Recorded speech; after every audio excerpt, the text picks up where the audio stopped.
Meeting is now in session. Please rise for the invocation. It's not.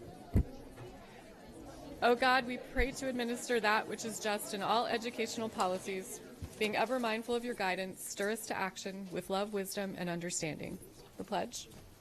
I pledge allegiance to the flag of the United States of America and to the republic for which it stands, one nation, under God, indivisible, with liberty and justice for all.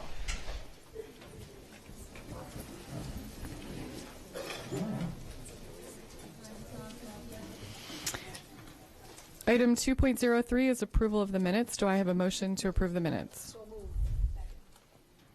All those in favor? Minutes are approved. Item 2.04, establish agenda order. The agenda stands as published.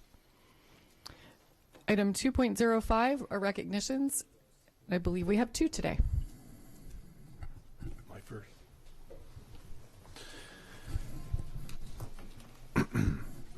April is the month of the military child, and today we are pleased to recognize the partnerships that help us help the thousands of military-connected children throughout every level of our school system. With us today are representatives from Fort Meade and Naval Support Activity Annapolis. Also with us is Severna Park High School student Alex McGrath, recipient of the 2017 Operation Homefront Military Child of the Year Award. They are going to offer brief remarks in a minute, but I'd like to highlight just a few things about our work in this area. First, as we seek to elevate all students and eliminate all gaps, we need to recognize the military-connected children are a unique population with unique needs. They face things other students do not, most notably frequent transitions between schools. We are privileged to work with the school liaisons from both the Army and the Navy as we seek to support these students. For example, Fort Meade partners with us to provide social and emotional support for military-connected students and families through a Department of Defense Education Activity, or DODEA, grant. All 7 AACPS schools on Fort Meade have been adopted by Fort Meade military units as part of the Partners in Education Adopt a School program. Military service members have volunteered more than 300 hours this year alone at Fort Meade schools, mentoring, tutoring, and coaching our students. Naval Support Activity Annapolis has a close working relationship with us. I know the Deputy Superintendent Monique Jackson and Regional Assistant Superintendent Jolynn Davis have both visited there. School administrators in schools that serve families living at Navy housing attend the annual Family Fun Day in August at Navy Support Activities Annapolis to provide families the opportunity to connect with their schools prior to the beginning of the school year. Those are just a few of the things that we're doing to support these students, and we are thrilled to continue our partnerships with the Army and the Navy. With that, I'd like to invite Carol Chibani to come forward first, then our other guests to come forward for remarks, after which we'll take a picture with the board. Welcome, Carol. Good morning. Good morning, Board President Korbelak, Vice President Hummer, board members, and Dr. Arlotto. My name is Carol Chibani, and I am the School Liaison Officer at Naval Support Activity Annapolis. It is my pleasure to be here this morning for this month of the Military Child Recognition and to introduce our military representatives who are here today from both the Army and the Navy. Captain Vince Baker, Commanding Officer, Naval Support Activity Annapolis. Senior Chief Jack Garza, NSA Annapolis.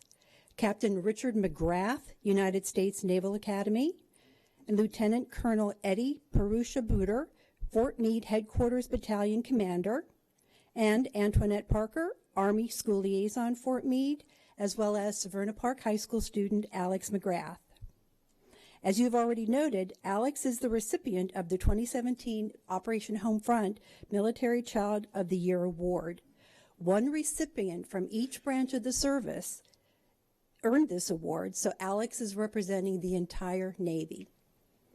Each award recipient receives $10,000 and is invited to attend special recognition events in Washington, D.C.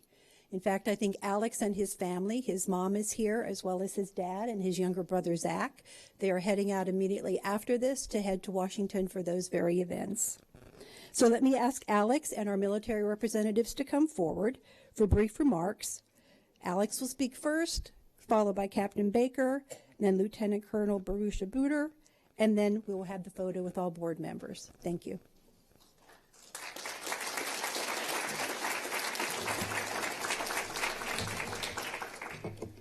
Dr. Arlotto, President Korbelak, members of the school board, my name is Alex McGrath, and I want for you to imagine that you had just lost all of your professional contacts and friends and had been dropped into just a random place in the United States.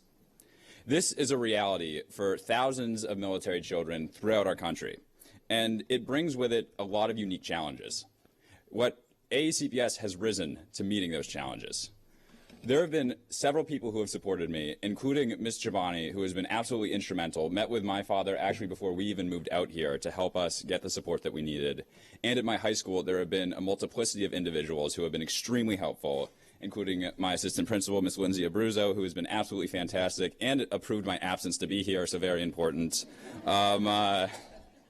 Dr. Barbara Segnatelli, who instilled in me a lifelong love of government. Mr. Alan Stevenson, who's both a brilliant instructor and an even better fishing buddy. Mr. Louis Schwartz, or as he likes to be known, the Hebrew Hammer, who is just one of the greatest math instructors I've ever known, and I say that with my father actually being a mathematics instructor, so it's no small endorsement. Mr. Garth Whitmer, to who I say up the hammers, down the nails, Mr. Mark Herring, who I say huzzah, and Mr. John Howamy, who has instilled in me a lifelong love of statistics, which I want to pursue in college, and he will have you know that when the p-value is less than the a-value, you must reject the null hypothesis. So with all of that I have so many things to say about so many talented teachers at Severna Park High School is truly a testament to how welcome I was felt. I had moved here in 10th grade, yet it feels like I'd been going there since 9th grade. They really made me feel welcome, and I was actually able to use their support to be chosen after only being in Maryland for a year to represent the state as in the Senate Youth Program. And through their help, I am now faced with the difficult choice of going to Yale or Harvard, so I am very fortunate to them. And the common refrain that you hear as part of a military family is thank you for your service. And one thing that I would like to say to all of AACPS right now is thank you for your support. Thank you.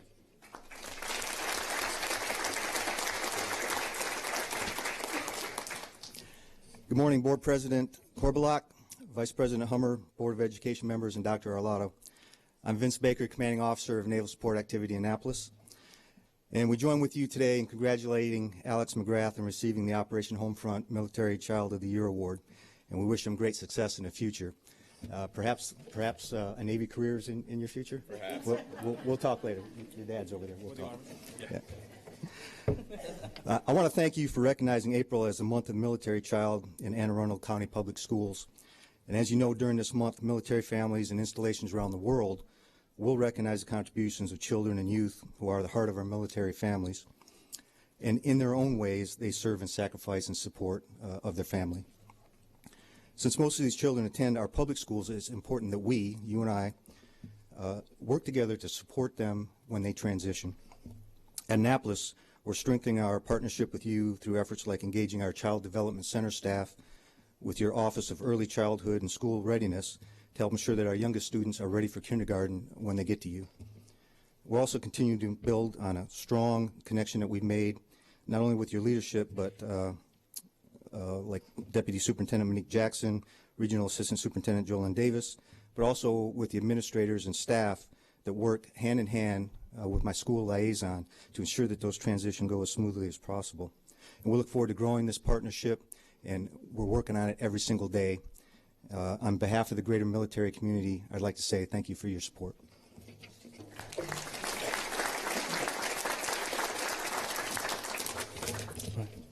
Madam President, Ms. Summer, board members, communities, thank you very much for the opportunity to speak on behalf of Colonel Thomas Rickard, the commander of Fort George G. Meade, Maryland. And thank you for this opportunity to address the board this meeting. I wanted to highlight some of the key points. Again, Alex, great job. You have a future in the Army. You know, should you choose, you know.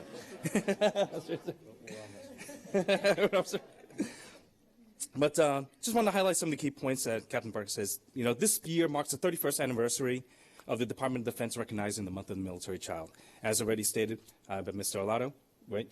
Military families go through some unique challenges. And it's absolutely amazing the support that we receive from educational professionals and Anne Arundel Public Schools. Again, my personal story, my family has moved 5 times since my children began their formal education in public schools, from Korea, Kansas, North Korea, and or North Carolina. Yeah, North Korea is a different story, right? for another hearing, and twice in Virginia. And really, this is the typical experience for military service members, and we are absolutely grateful for the consistency of the high standards, patience, and understandings from education professionals that ease their transitions. Again, Fort Meade is home to 7 schools, and we're grateful for your continued support and attention to this unique population of service members in the local community. Again, we have 5,000 students that are within these schools, supporting a population, 55,000 people that work on Fort Meade. And again, the key thing that we always try to emphasize, you know, Fort Meade probably has some of the highest concentrations of mathematics, computational science, cyber professionals in the world, right? It is our hope to maximize the synergy of this incredible workforce, right? Building it from the ground up. Literally less than half a mile from the center of the nation's defenses against cyber and intelligence operations are, you know, access to 7 incredible schools that we are honored to partner and mentor these fine young students. Again, hopefully to become great Americans, and for some of them, to be able to employ them in the service and defense of our nation. So thank you very much for this opportunity.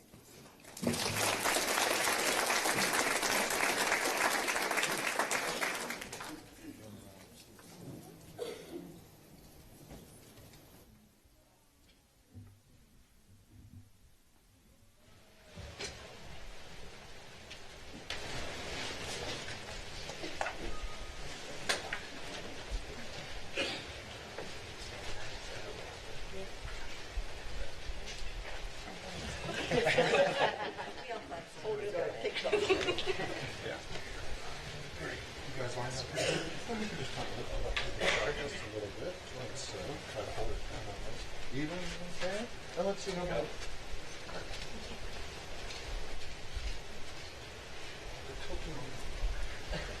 right, everybody, we're going to take 3 photos. Looking this way, big smile.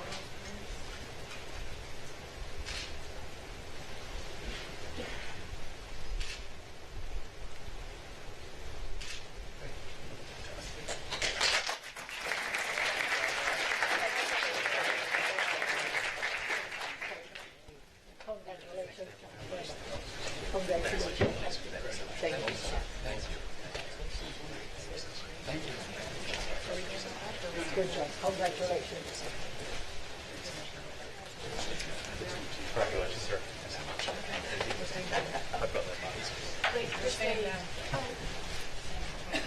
Stand up.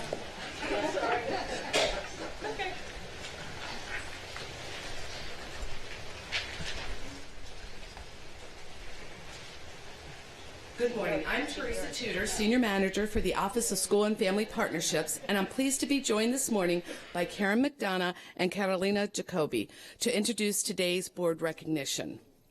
Members of the board and Dr. Arlotto, today we are thrilled to recognize 17 parents who have spent many hours over the last 6 weeks participating in our 7th annual International Parent and Community Leadership Academy.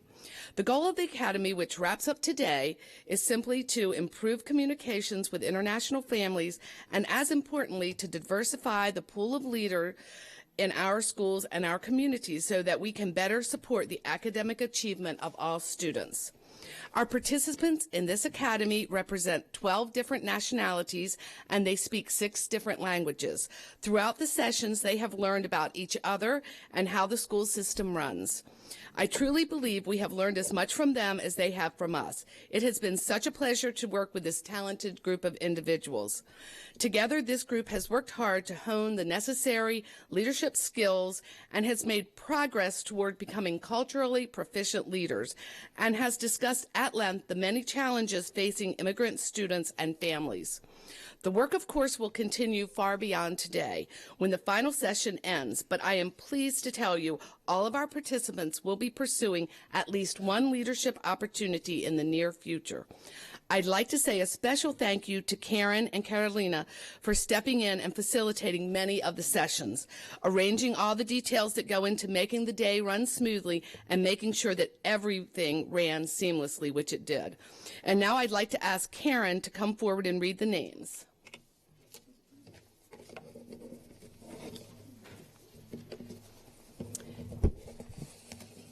Abdul Rahman.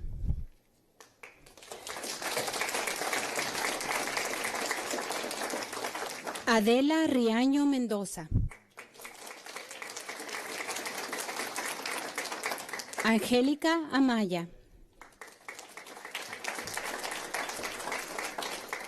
Frances Cruz Serrano. Hai Nguyen. Idalia Cruz. Joanne Lee. Migde Lucas. Olga Cruz. Roberto Garza. Sun E. Jong. Teshin Chauhan. Rubab Fatima. Yahaira Rodríguez. Zulma Cruz. That's it.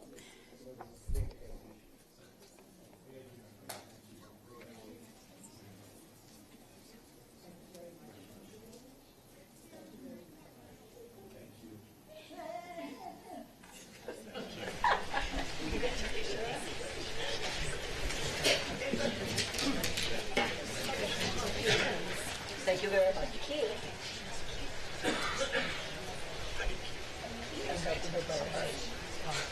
Do you want us to do it like that? I think okay. We're going to go up.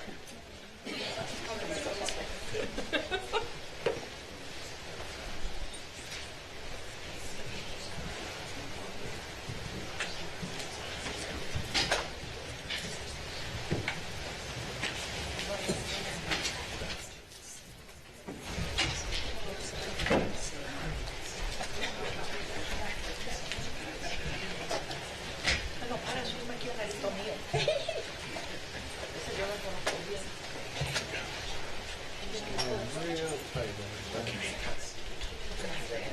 Just stand sideways. Stand sideways. Stand sideways.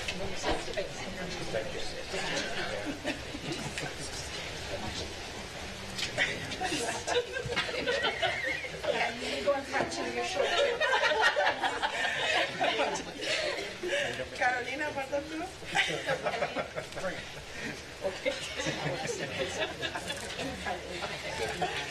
Okay.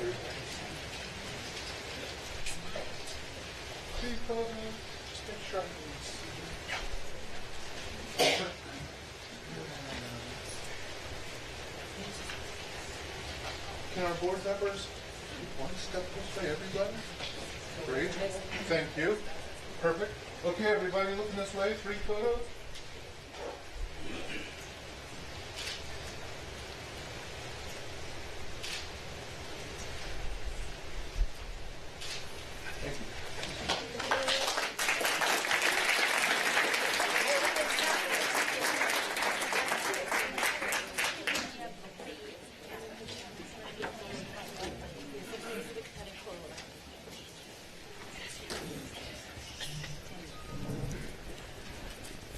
Item 2.06 is Educator of the Month, Mrs. Hummer.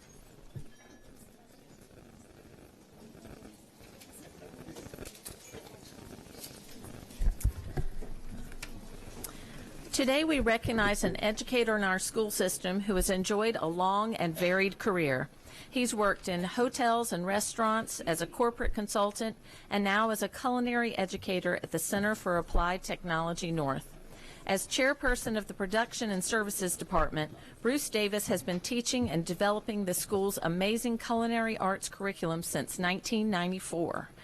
This honors program is certified by the American Culinary Federation Education Foundation and has been honored multiple times, including a Maryland State Department of Education and Governor's citation for the most outstanding secondary technology program in the state of Maryland. Clearly, these honors can be attributed to Chef Davis's experience, knowledge, and skill set. Having grown up helping with his family's 2 grocery stores and a catering operation, Bruce's career path was already paved out during his teenage years. When he expressed an interest in culinary school, his father said, "If you want to be a chef, you have to go to the Culinary Institute of America." After graduating with honors from the CIA, Bruce accepted a position with Marriott Hotels and worked several years there before moving to Clyde's Restaurant in Columbia as executive chef and restaurant manager.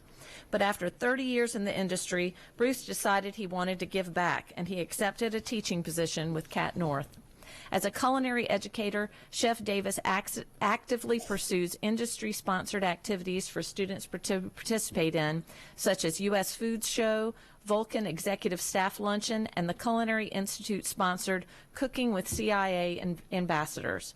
He establishes connections with a variety of industry sponsors that result in unique culinary experiences for his students yearly. Bruce Davis is a very effective role model. He is innovative in exploring and acquiring state-of-the-art cooking technology for use by his students, who have learned from him and have ultimately made careers for themselves in the field. Many of his students come back to visit and express their thanks and gratitude for the many opportunities Cat North and Chef Davis have given them.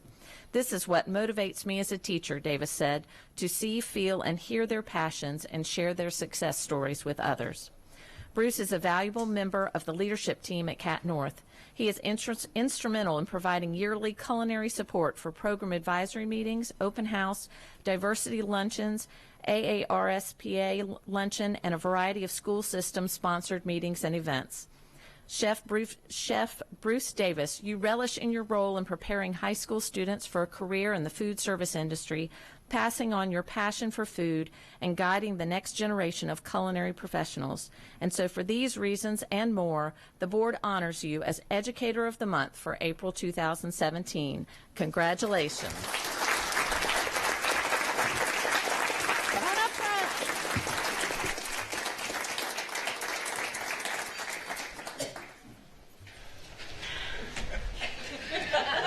Here we are. So how did they get you here this morning? They told me I needed a new walk-in. So you were coming to argue Budget for it, to advocate for that. So who all's here? My wife is here, my daughter, my neighbor, my principal, my director. It's kind of, well, I can say from tasting the food that your students do, that you do a fabulous job. Because it's always wonderful and delicious, and your passion comes through. Every time I come to Cat North, you can tell how much you love what you're doing. Thank you. Thank you for everything. Have a bell to get their attention. Okay. So you can get your They're ready. There you go. And there's your set. And stay afterwards with all your family, and we'll be taking pictures in the lobby. All right. Thank you for everything you do. Appreciate it. Thank you.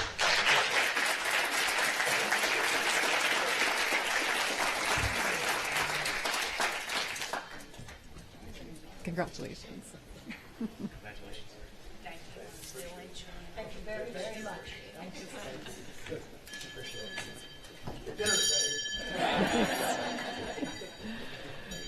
Item 2.07 is Employee of the Month, and we have a double this month. If you remember, in March, our Employee of the Month took a day off, so we're going to do March first. Mrs. Nally.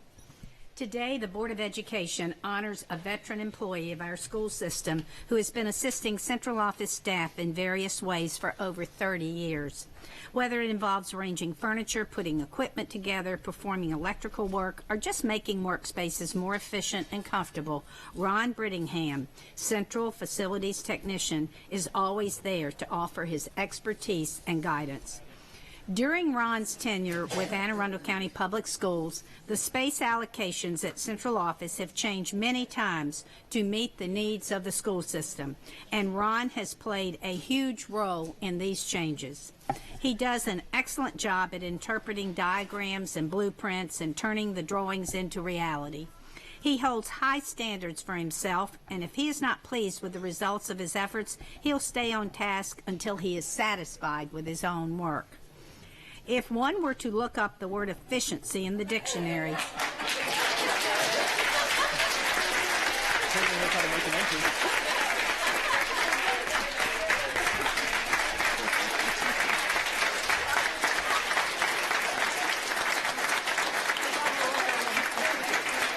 I start over again? Should I start over again? I should. All right, I'm going to start over again so he can hear all this wonderful. Today, the Board of Education honors a veteran employee of our school system who has been assisting central office staff in various ways for over 30 years.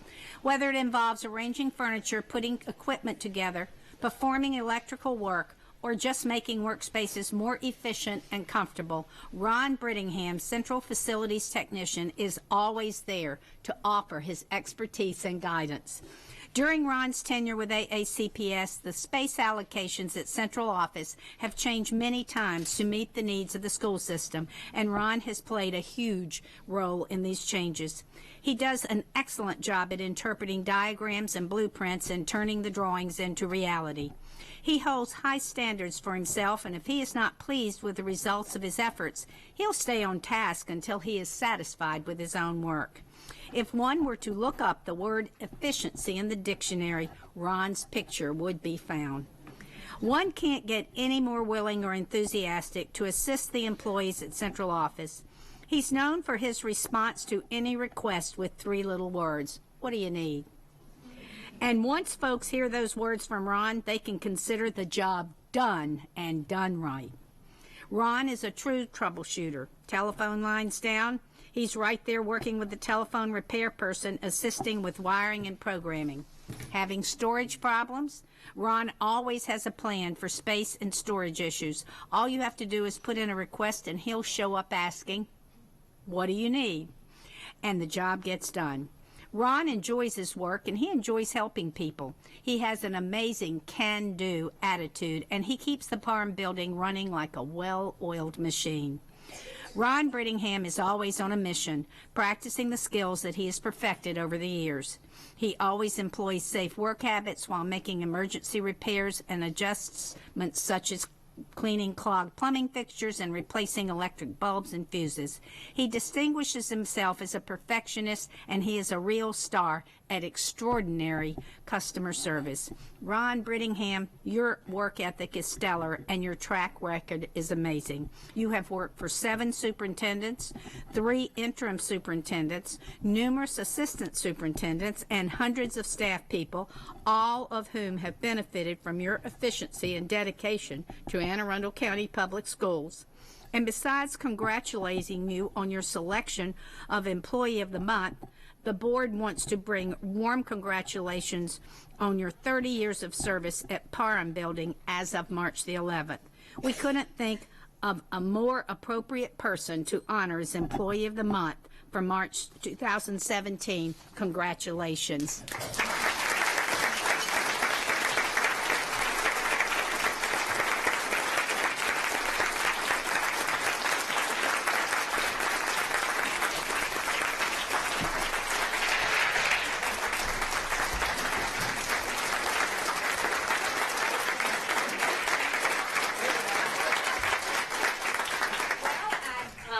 Present you with this certificate of appreciation and this bell. Now, how did they get you here? We got you here late. Well, Pam just had me in the basement looking for storage, so That is so funny. so she threw me off track. So. She threw you off track, and how they And I get you? just mentioned, I said, anyway, we'll get down to the doctor while it gets hot. Oh, okay. So they told you he was hot. And I looked at Sharon and I said, I told you. And sure enough. Who all is here for you? My wife, my 2 daughters, and my grandson, and my granddaughter. Oh, great. We'll be taking pictures later. Thank you so much for Thank all you. of your efforts.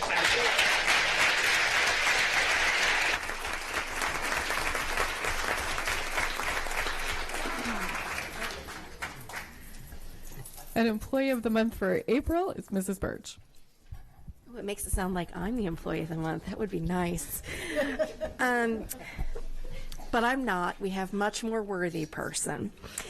In just a few short weeks, school systems around the country will be celebrating Administrative Professionals Day, which highlights the important role of administrative professionals in all sectors of our modern society. And today, the Board of Education honors an employee in our school system who certainly deserves recognition and appreciation for the amazing job she does at keeping her school office functioning efficiently at Pasadena Elementary. Kathy Hirsch is consistently outstanding in every aspect of her position. She is hardworking, loyal, and performs all tasks with patience, poise, and professionalism. Ms. Hirsch is a huge asset to Pasadena Elementary. She often goes above and beyond her duties to make sure the main office is running smoothly. She plans ahead, manages time, has excellent communication skills, and takes pride in her work. Always greeting students and visitors with a warm smile and kind words, Kathy brightens up the office like a ray of sunshine.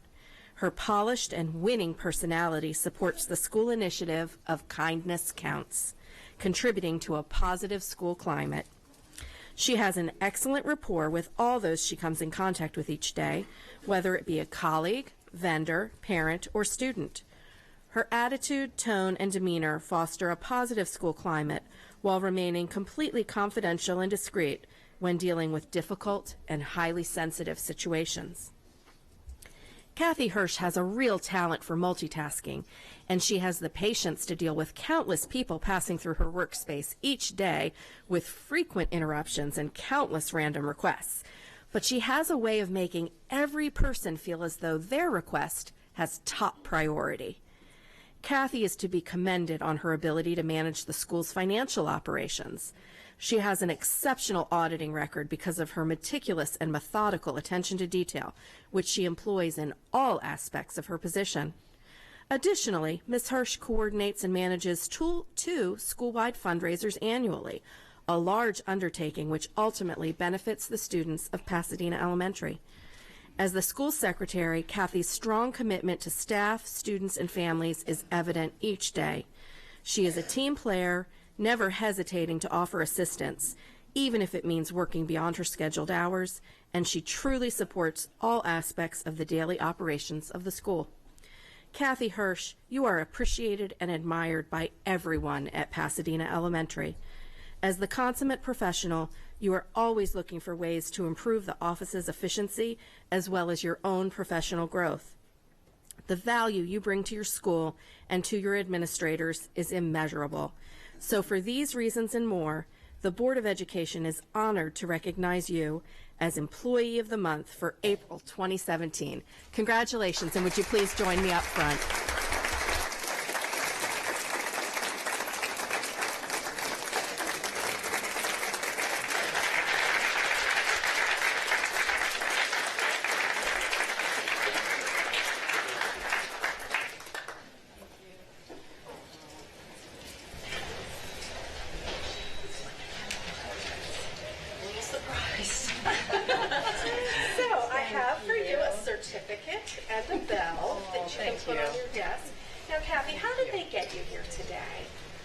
Secretary's meeting. Oh, okay. Well, I think that's right after this, so you can head on over there. And who joined you? I think everybody I know. My friends, principal, assistant principal, Ari. So thank you all for coming. Wonderful. Well, we're so thankful and grateful for everything that you do for our kids.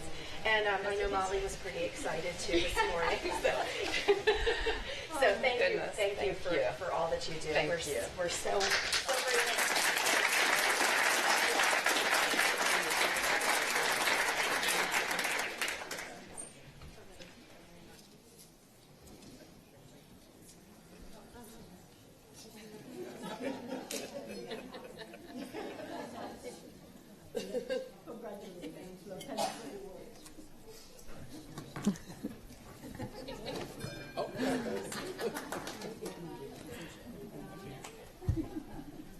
Item 2.08 is school and community highlights.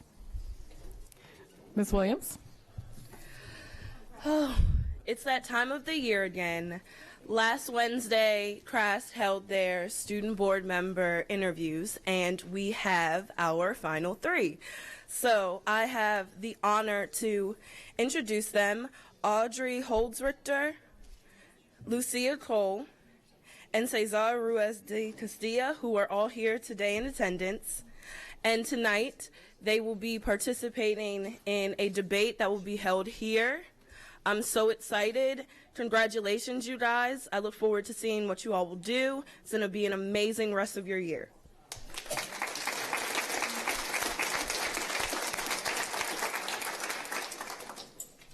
Mrs. Hummer. I've had the pleasure over the past few weeks to visit 5 different schools for 5 different kinds of events, just showcasing all the different things going on. I attended a Meade High School PTA meeting and talked with a great bunch of parents there. I got to experience the amazing musical and dance talent in the county by attending Rock and Roll Revival at Severna Park High School and then West Side Story at Annapolis High School, both of which were stellar. The science fair at Solly Elementary was quite impressive and a vast array of things, and I learned a lot about hovercraft. And then the 4th grade at Monarch Global had an environmental fair, which the kids each picked a different topic about the environment and had different activities, and that was a great showcase for them as well. So I had lots of fun visiting schools this week. And I also, that they've already left, but the International Parent and Community Leadership Academy, I had the pleasure of speaking to them the other day, and they are a very impressive bunch, lots of questions, really wanting to learn, and I look forward to seeing them being leaders in the school system in the years to come. Mrs. Birch? So I know a lot of high schools have been having their musicals the last couple weeks, and I only got to see one. I did get to see West Side Story at Annapolis. It was fabulous. I'm sorry I didn't get to go to every high school's musical over the last couple weeks, but you know, what a great way for not a lot of money to see a wonderful artistic production. I highly recommend that every spring you just hop from high school to high school. I'd echo that too. West Side Story is really powerful, and I was glad I had the chance to go. And we also, many of us had the chance to go to our National School Board Association conference and learn from amazing people about all kinds of things going on around the country that we can, ideas that we can bring back. And our own Carol Ann McCurdy helped Dr. Arlato and I look pretty good doing a presentation on the marketing and branding of AACPS. So she was fabulous. And the session was attended by probably like 200 people. It was very well attended. And while we were traveling around to sessions, our wonderful Maria Sasso got herself appointed as the Northeast District Director of the National Hispanic Council, which is a part of the National School Board Association. So she's moving up big time into the National League for the School Board Association. We're really proud of her. Ms. Sasso. Really, it's an honor to be able to represent the Hispanic community, but most of all, when I took the position, is because in the Northeast region, there has not been reports of what is really happening with the Hispanic population. And I thought there is a very large award that is given by the National Education NSBA. And I thought it would be quite an honor if our group, AACPS, during the course of this year, we could basically bombard the National with everything that we are doing, and we could basically get an award, you know, for what we are doing for the Hispanic community, for the minority communities, and really put us in the spotlight, because we really are a great public school system here. Another thing, I sit also on the board for the Maryland Hall, which is basically, the building is part of our building here, the school system. And one of the things that is really outstanding, talking about, you know, presentation, theater's presentation, is I really would like everybody to really look at their schedules, because they really have outstanding performances. I attended the Madame Butterfly, and for all of us that are in the 60s and 70s, they had the Temptations group, which was really outstanding. I mean, it just rocked. That theater rocked.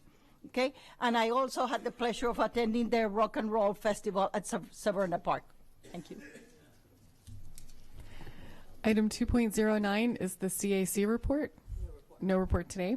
Item 2.10 is the PIAC report, and I also believe we don't have a report today. And 2.11 is the PTA report.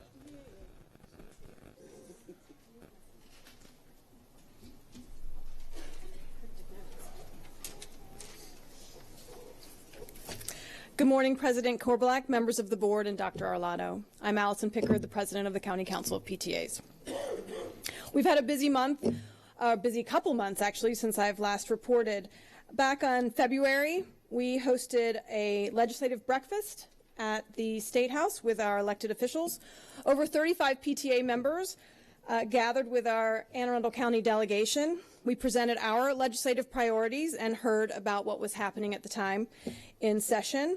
But the most interesting outcome of the morning was the robust conversation that ensued between PTA advocates and our elected officials. It was extremely encouraging to hear parents asking pointed questions and putting our elected officials on the spot a little bit. I'm encouraged to build upon this effort to create a strong voice in the county in advocacy for our public schools. Also in February, our Reflections Chair, Elizabeth Ramirez, hosted all the participants of this year's PTA Reflections Art competition.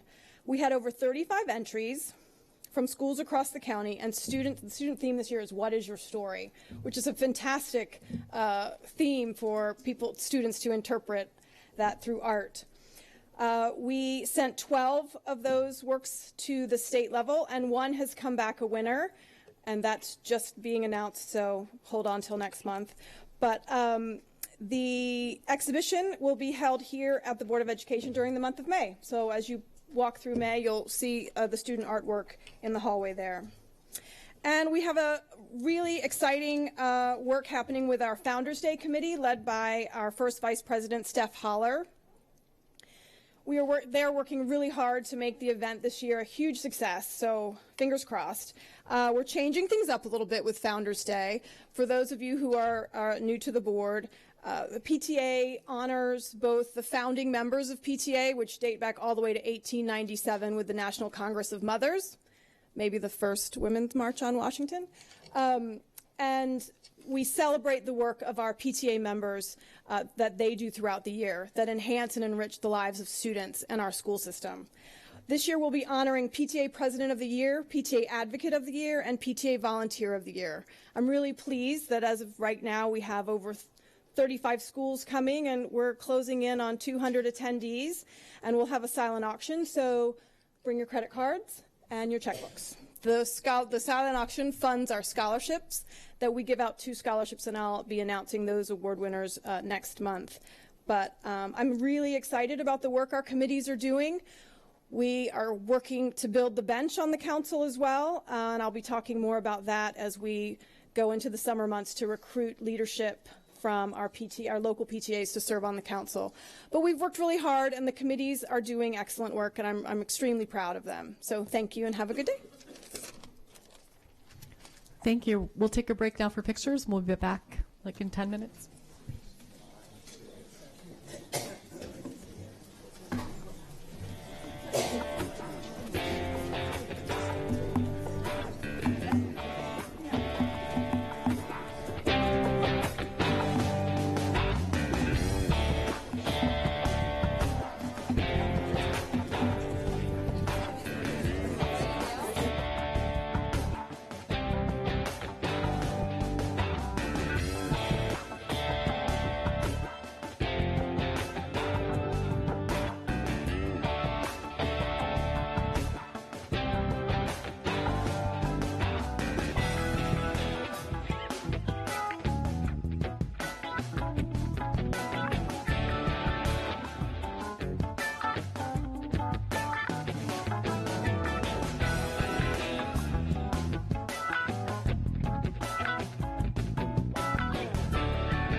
no, please go with me, then I go, otherwise, most of the time, what I certify is if they bring me a document.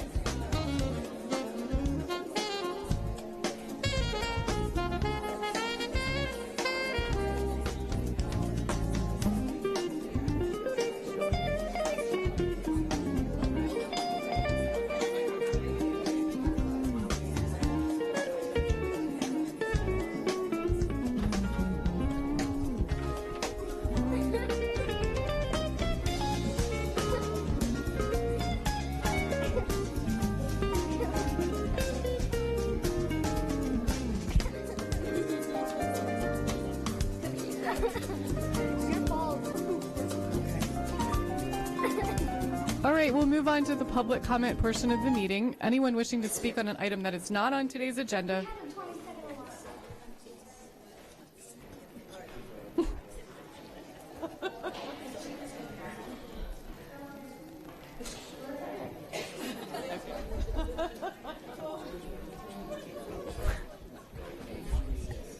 We good? Okay. Anyone wishing to speak on an item not on today's agenda may offer testimony during this portion of the meeting. Speakers will be allotted 3 minutes each, and the board asks that comments remain civil and appropriate for the various audiences that may be watching or viewing the meeting. Student-specific and personnel matters are confidential and cannot be discussed in this forum. This time is intended for speakers to voice their opinion and not necessarily as a question and answer period. Speakers may pose questions, but answers will be counted toward the 3-minute allotment. For the record, please give your name before speaking, and handouts should be given to the board assistant. I have 3 cards: Eva Reynolds, Corinne Frank, and Dawn Zebrin.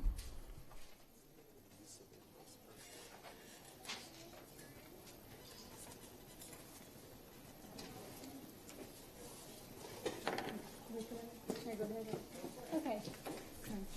I'm so glad. Good morning, everybody. Nice to see the board again. Dr. Arlotto. What a nice morning to be here. It was so nice to see. I'm tearing up a little bit back there with the volunteers and the awards, so I'm glad I was here this morning. My name is Eva Reynolds. I'm from the Chesapeake Cluster. I was here 2 weeks ago for the same reason, to talk about water. This morning I've come again. I want to say thank you to Dr. Arlotto and the board for listening and respecting our voices. I've spoken to dozens of students over the past several weeks from the schools on Mountain Road, and one particular conversation sticks in my mind. I asked a high schooler, wow, what do you think about this whole water thing? And she was like, geez, I know, right? He even wrote a letter home. And I said, I know, so what do you think? And she said, it's really gross, but it's always been gross, and they're not going to do anything about it. So this morning, I want to thank Dr. Arlotto and the board, showing her and the 3,000 other students all the way down Mountain Road at the Chesapeake Complex that you do care and you are doing something about it. I realize this is only a temporary solution, but it speaks volumes of your commitment to the students and supporting them in so many ways, not just academically. The middle school is finally slated for classroom enclosure in 2018. We're excited about what the possibilities that will bring. And we're even more excited that the 2 issues, the walls and the water, that have troubled our middle school for so long will finally be addressed.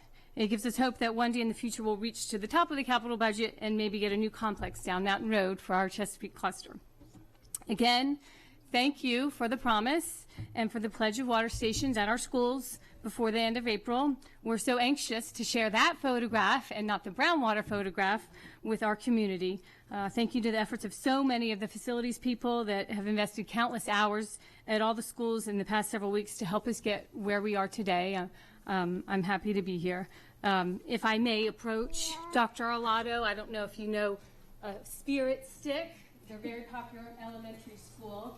The kids collect these. I'd like to give you a golden paw just as a memento, and thank you so much for your dedication and your work. Thank you.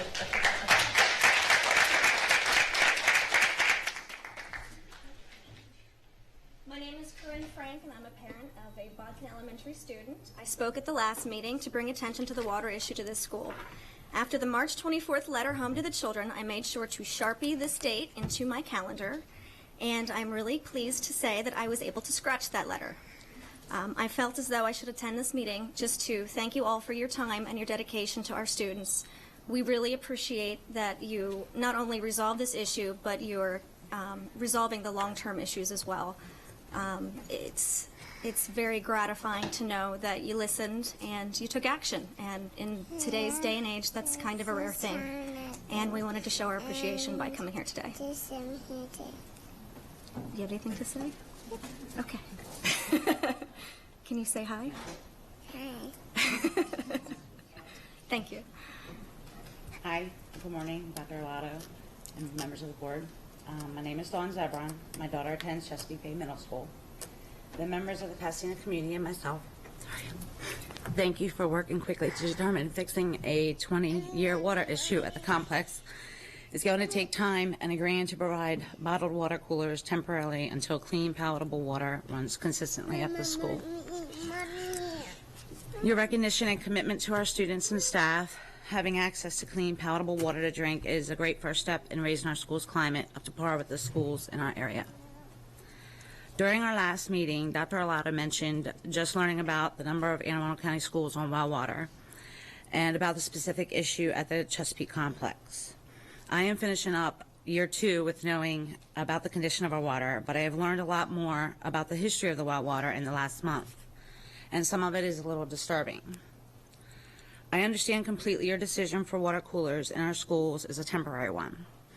As you go about determining root causes with the well water and the final solution to fix the problem, I'd like to ask that you also ensure its safety and go beyond the standard testing currently being done at the schools. Specifically, I'm asking for you to complete testing of radioactive contaminants. In the 1990s, these contaminants were found in the school's well water and the residents in the surrounding area. To this day, Anne Arundel County Health Department strongly encourages residents to have annual testing of their wells for these contaminants. As of February 2016, results of testing show 2 of every 3 wells exceed the drinking water standard for radium. However, our school's well is not currently tested for radium. According to a letter received in 2016 from the Anne Arundel County Public Schools Facilities Manager, testing has not been done on the complex well since the late 1990s. And no further testing was planned. Many long-term residents of the Pasadena area remember the radium crisis in the wells from the 1990s. Those I have spoke with had admitted that they don't drink their water because the radium is still found in their well. For peace of mind for all our parents and families at our schools, we would like for the well water at the school to be tested thoroughly for all these contaminants, not just what is currently being tested for. Thank you again for putting the health and wellness of our students and staff first, and thank you for your time.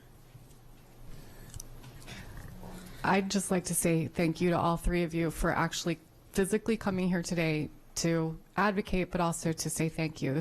That is a rarity these days as well. So I appreciate the time that you guys have taken. One more card that came in, Lisa Van Buskirk. Oh, that's for the transportation item 6.0, whatever. Oh, okay.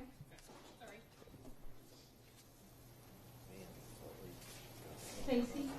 Yes. Before we go on, can we make the public know what is the cost of what is happening to change that water so that they know this is part of the budget that was not considered before, so that they basically know that everything carries a cost, so we have to get it out of someplace. Yes, ma'am. So we've got some estimated costs, and there are several parts to this, as the board is well aware. The first is putting the bottled water in. Now, when we say bottle, I'm not talking about bottles of water. We'll be putting in water coolers in each of the 3 schools. The middle school has some now currently that the school and PTA are paying for, and then we'll be adding to those as well as putting some in the high school and the elementary school. Right now, the estimated cost is about $5,000 a month to do that. That's not something we budgeted for, and we'll work within our budget limitations to make that work. There'll be some longer-term solutions in replacing some pipes, again, as this board is well aware, and that work over several years, and the cost to the middle school, the elementary, and the high school is going to be well over $2 million to do that pipe work. Thank you. Thank you. The next item on the agenda are consent items. Do I have a motion to bundle and move items 4.01 through 4.16 from moved. information to action? All those in favor? We now have an action item. Dr. Arlotto, your recommendation. Yes, ma'am. I recommend items, contracts, and items 4.01 through 4.16 to the board for approval. Are there any board questions or comments? Is there any public comment? All those in favor? Aye. Motion passes 800. Item 5.01 is administrative personnel appointments. We do not have any today. Item 5.02 is personnel actions. Dr. Arlato, your recommendation. Yes, ma'am. I recommend that the board approve the actions as stipulated on the attached sheets. So moved. Second. All those in favor? Motion passes 800. The next two items are policies on second reading. The first is item 5.03, an information item. This is the wellness policy AE, and we had 34 comments. Yes, we did. We had 34 comments. The vast majority of them related to the water concerns at the Chesapeake complex, and I think as we've discussed today, that's being addressed. A few comments had to do with school start times, and one discussed the importance of recess. I did have a question about the recess. I saw that comment. I guess the question the person had, like, where does recess fit in the wellness policy? So we have a reference to physical activity in our wellness policy, and I don't know if Christiana or Jody would like to elaborate on that. Sure. We recognize recess as a physical activity, and we are sort of all-encompassing under that physical activity, so we don't necessarily call out all of the different things that we do to recognize movement. You know, I believe Anne Arundel County really does support movement throughout the school day, so we've decided to kind of, we feel as though it falls under that physical activity section. Okay, thank you. So this comes back on the 19th? Yes, correct. Thank you. Thanks. Item 5.04 is also an information item, the Executive Assistant to the Board of Education Policy BBD second reading, and there were no public comments. Correct. So that will be back on the 19th as well? Yes, correct. All righty. Thank you. Item 5.05 is also an information item, items of legislation. Yes, do we have any highlights for today? Oh, yes, lots to talk about. Forgot to introduce myself the first time, so for the record, Jeanette Ortiz, Legislative and Policy Counsel. Good morning. So we are in the home stretch of the legislative session of the Maryland General Assembly. They adjourn at midnight on Monday, April 10th, so I think I'll have a long day ahead of me next Monday, but I wanted to just discuss some key items of legislation to update you. The first set of bills are House Bill 174 and Senate Bill 710, titled Education, Children with Disabilities, Individualized Education Program Process, Parental Consent.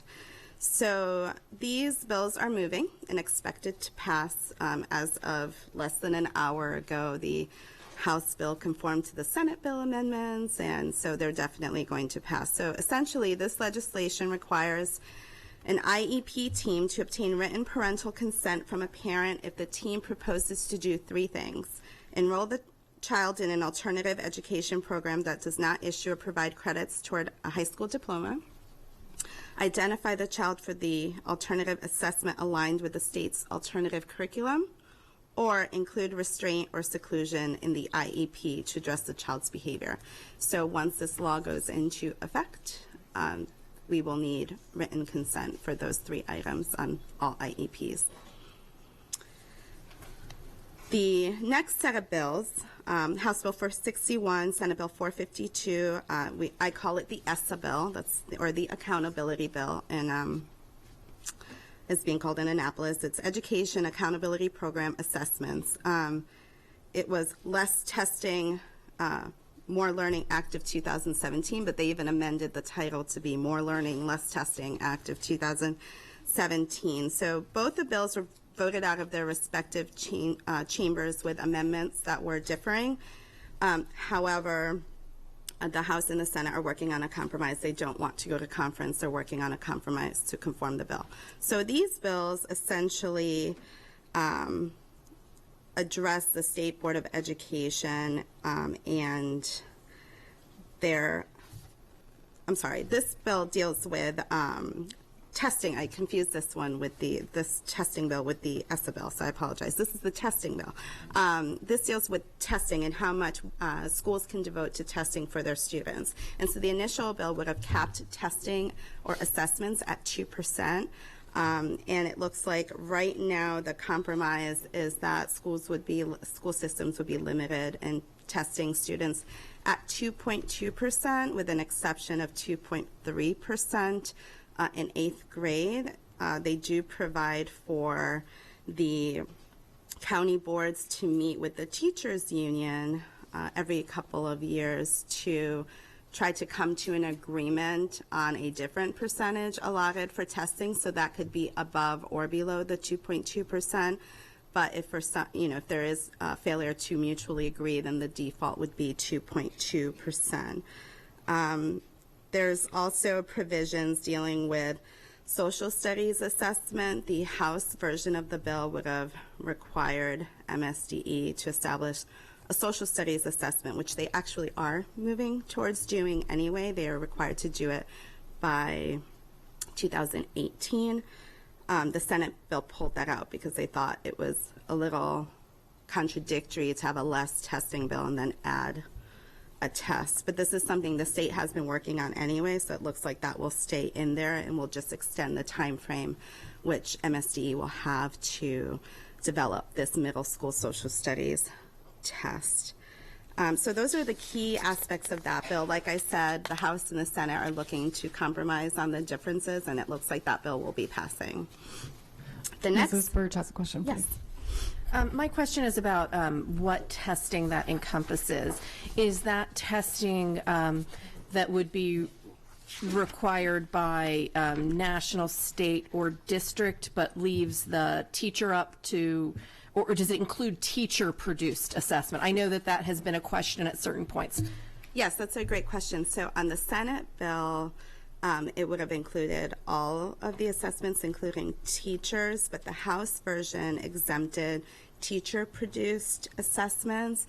And as of yesterday, late afternoon, the House was going back to the Senate to provide for that exemption of teacher-produced assessments being exempted from the 2.2%. So if a teacher wanted to do a 15-minute quiz, that wouldn't necessarily count as part of the 2.2% of time. Correct. In the House bill, and like I said, they haven't agreed to a final product, but it looks like that's where we will be in that. Because that could make position. a huge difference in timekeeping. Yes. I mean, okay. So that's where they're moving for, to exempt those teacher-produced And is it assessments. still, do they still include only the SAT, or they exclude the SAT from that calculation if you give it during the school day, but not the ACT, like we've switched to the ACT? Correct. So there was a lot of discussion, particularly on the Senate Education Subcommittee, on including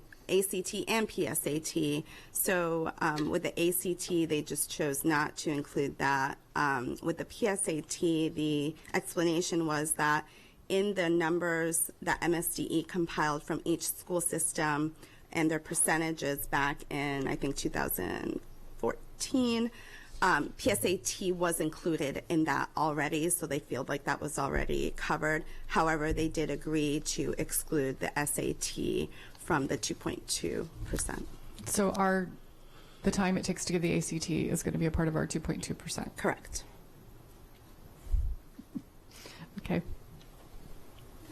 Okay, so now to the ESSA bill, the true ESSA bill. These are House Bills 978 and Senate Bill 871, Education Accountability, Consolidated State Plan and Support and Improvement Plans, or the Protect Our Schools Act. So they've basically been working on the House bill here, and it has gone to the governor, who has vowed to veto it. So essentially, this bill deals with the MSDE ESSA plan and provides lots of limitations on what the state can and cannot do when intervening in failing schools. And the bill has been heavily amended. There have been lots of subcommittee meetings on this bill, but essentially it's looking at different quality indicators, school quality indicators and academic indicators on determining, successes of schools. And so, as you may know, this MSDE has been working for about a year and a half on the state ESSA plan, which they plan to submit to the federal government, Federal Department of Education, in September. However, this kind of changes things. So they will definitely have to go back and do a lot of some rewriting. One of the key issues in this legislation was how much weight would be given to academic performance by students when determining, the success or failures of a school. The original bill as introduced was 51% weight, which folks were very concerned that it was a very low weight given to academic performance. Opponents, have stated numerous times that Maryland would be the leader in undervaluing student academic performance. So that was increased to 65%, which folks believe was in the right direction. But essentially, this bill prohibits the state board from, for example, establishing a charter school to address maybe a failing school without a local board consent, whereas right now they could possibly be able to do that depending on the ESSA plan. So they made it clear that the state board could not intervene in a failing school, close it down, and open up a new school without a local county board authorization and approval, and they cannot create a charter school without local county board approval. And then there are also several things that MSD must, collect data and provide lots of information online. So there's a lot of information, on this bill that I will certainly have for you, the final version of however it comes out after session. But as I mentioned previously, the governor feels like the legislature is stepping on the toes of the state board and MSDE and his authority as governor. And the bill has been voted out along partisan lines primarily. It has gone to the governor's desk. He has just a couple days to veto it, and he said he will. But the leadership is ready to override the veto, and it looks at this point that they have the votes to override the veto. So this will likely be law. The last bill I wanted to touch base with, even though we took no position on this bill, was the Anne Arundel County Board of Education. So as of this morning, there's a lot going on with House Bill 716, which was Delegate Pam Beidel's bill. As you know, there were 3 different bills introduced this session, and ultimately we're down to one, which is Delegate Beidel's bill that has been amended. But essentially we would have a fully elected school board. And the House voted the bill out, and there were just questions as to whether the Senate would move on the bill. The Senate, the Anne Arundel County senators did vote favorably on the bill, and the Senate committee voted favorably on the bill, like as of today. So it will be on second reading either later today or tomorrow. So essentially, as amended, this bill restructures the Board of Education from a 9-member appointed board to an 8-member elected board. 8-member board, 7 members elected, and 1 student member. There were some amendments that would increase the compensation to the elected school board members, and also increase the scholarship for the student board member. There's also it was amended to basically give the county council beginning November 1st, 2020, the authority to appoint vacancies. So currently we have our nominating commission, which nominates, and it would go to the governor, and the governor would make the final appointment. Under this bill, another key amendment is that nominating commission becomes an appointment commission. So the governor is taken out. So between the effective date of the bill and November 1st, 2020, the appointment commission would fill any vacancies. After that, it would be the county council. So the first election, and it's been staggered, the elections by councilmanic district, would occur in 2018. Yeah, for the first, correct. Mr. Gilliland? Thank you, Madam President. I just have a couple of questions that I wanted to seek your clarity on. But first, I just want to say thank you to you. I think you've done an awesome job coming in here, I think 1 month before the start of session in a new position, and guns a-blazing. So thank you. So thank you for all that you've done to help us over this past session. Thank you. My questions stem from some of the staggering elections, as well as some of the terms of current board members, myself included, that seem to overlap a bit, and I wanted to get clarity on that. And I guess I'll just pose this in a couple of different scenarios, sure, if that's okay. Yes. One is, I live in the 5th Councilmanic District, but I also live in the 31st Legislative District, which I currently represent on the board. And in a scenario one, if I were to not run for the 5th Council District seat, would I remain on the board beyond the election next year to finish my term in what's now December of 2020? Yes, so as the bill is written, if you choose not to run in the Councilmanic District 5 because you're in Legislative District 31, you would remain in your seat until December 6, 2020. And then in a second scenario, if I were to run for the seat in Council 5 and lose, would I then remain on the board to fill out the District 31 seat? So I've looked into that, and I've asked, trying to kind of, clarify how this affects our current board. So based on my read and my initial conversation with legislative staff, it appears that you would be able, if you ran and lost, you would still be able to retain your seat until the December 6, 2020 date. But they're just I've asked legislative staff just to confirm. She wanted to confirm with someone who's done, election law a little bit longer than she has. But it appears that, yes, you would be able to retain your seat. There's nothing in the current bill that prohibits that. They wouldn't want someone running for 2 different seats, for example.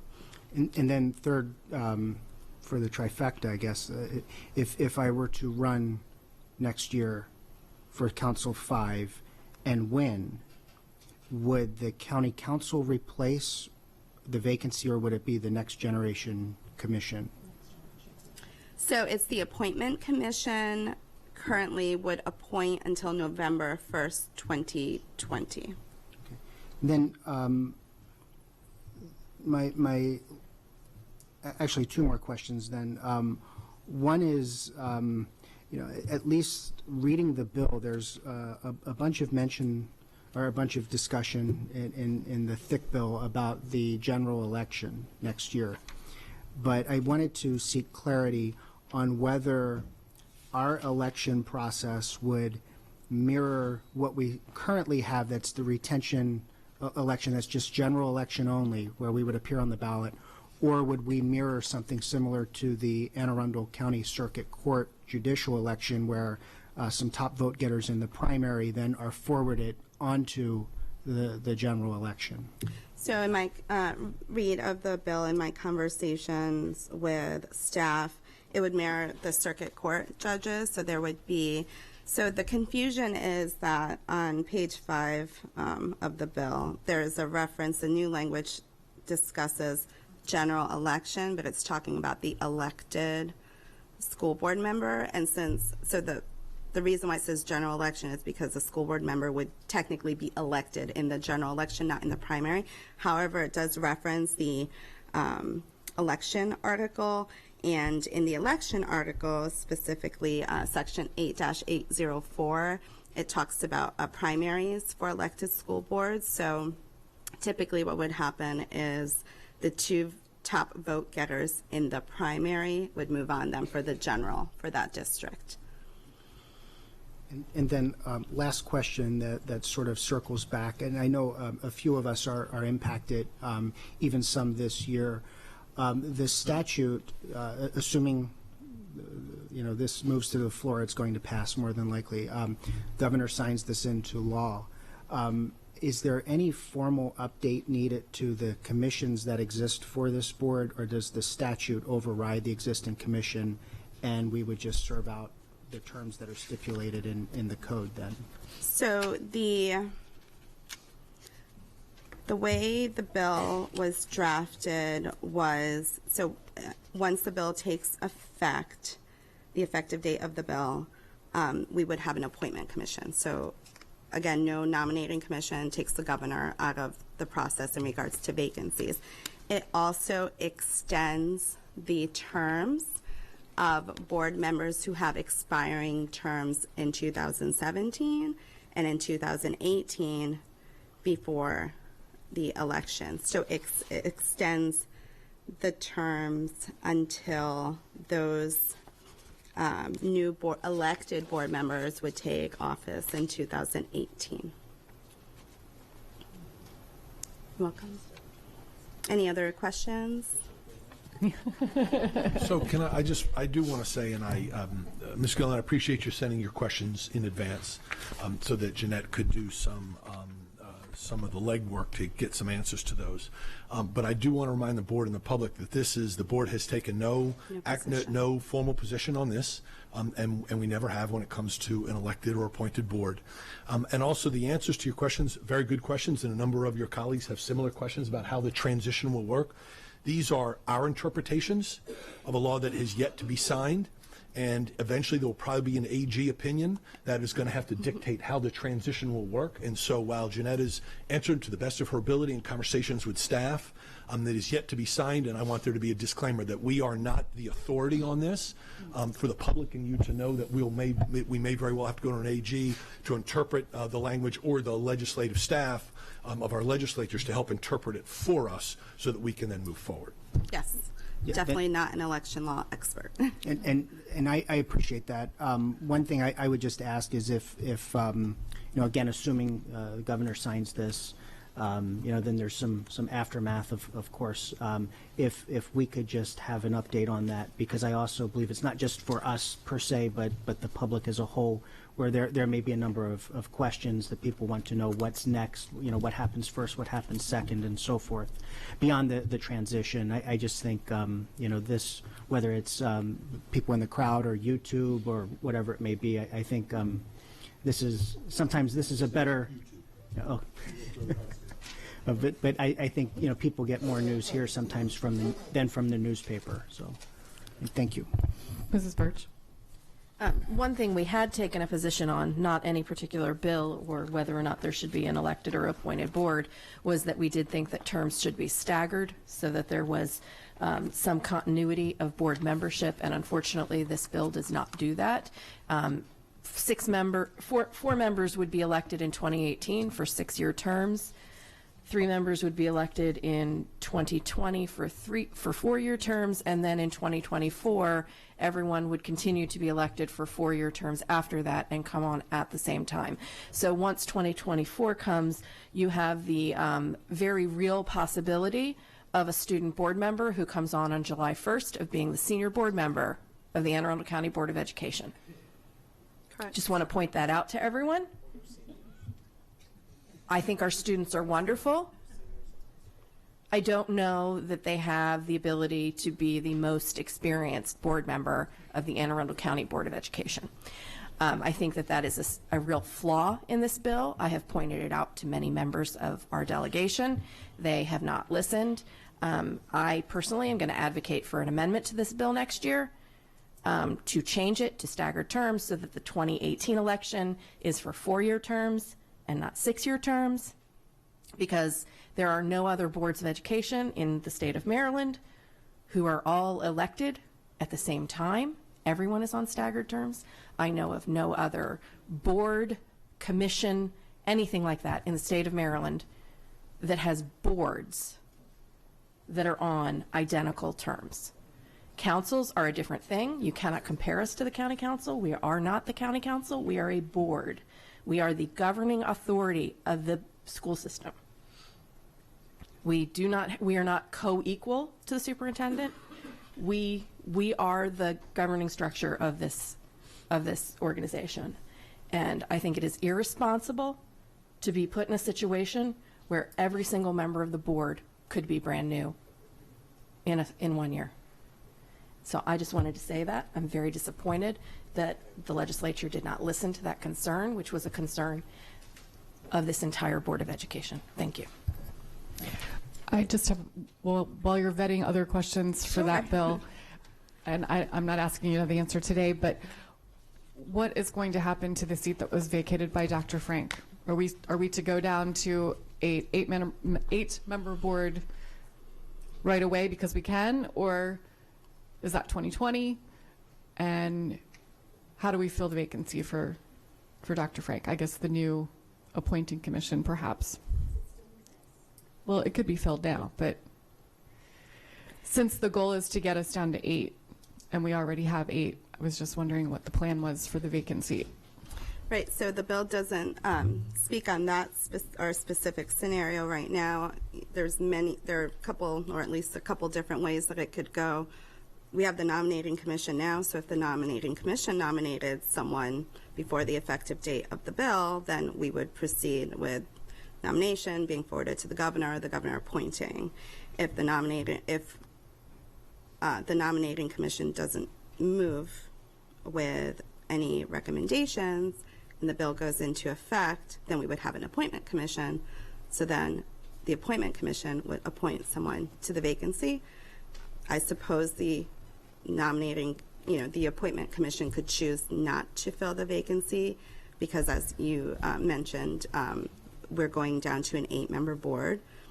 That seems to be an option, but again, I think these are questions that the Attorney General's office we might have to get, the delegation would have to get an Attorney General's opinion or letter on this matter. But those are definitely questions that have come up. So it appears that there are different options or different scenarios that could occur. I guess to me, I don't think it, to me, there's a position and there should be someone in it, because it is not, just because there's not someone in it right now doesn't mean that there isn't a lack of representation. We are a 9-member board until the bill says we're not a 9-member board. And so I can't see why we wouldn't get it filled, because the legislation outlines when that seat disappears. So until that seat disappears, there should be someone in it. All right. Are those the updates? Yep, those are my Okay. updates, unless you have any other questions for me. No, 2 weeks we'll have the whole big picture. Oh, yes, for all and I of will those. have lots of updates. Yes, you will. Yes. Okay. Thank you. Thank you. The next item on the agenda is 5.06, Rivera Beach Elementary School Kindergarten Pre-Kindergarten Edition Schematic Design. This is an information to action item. Do I have a motion to move this from information to action? Second. All those in favor? We now have an action item. Dr. Arlotto, your recommendation. Yes, ma'am. I recommend approval of the Rivera Beach Elementary School Pre-K and Kindergarten Edition Schematic Design and Design Development. So move. Do we have any board questions? Mrs. Hummer? What's the timeline on this of when this would be done? We are in the process of doing the schematic design now, and we don't have funding for this until the FY18 budget comes through, so we are planning for bidding hopefully over the winter. Over the winter? Okay. As long as funding is. If we get funding, right. Depending on funding. How many kindergarten editions do we have besides the ones that are up today? How many are left? We have 6 remaining in the CIP and 16 that are not in the CIP. So still a ways And to we've go. completed 57. Okay. Any public comment on this item? All those in favor? Motion passes 800. Then we have the Maryland City Elementary School Kindergarten Edition Education Specification. This is item 5.07, an information to action item. Do I have a motion to move this from information to action? So moved. All those in favor?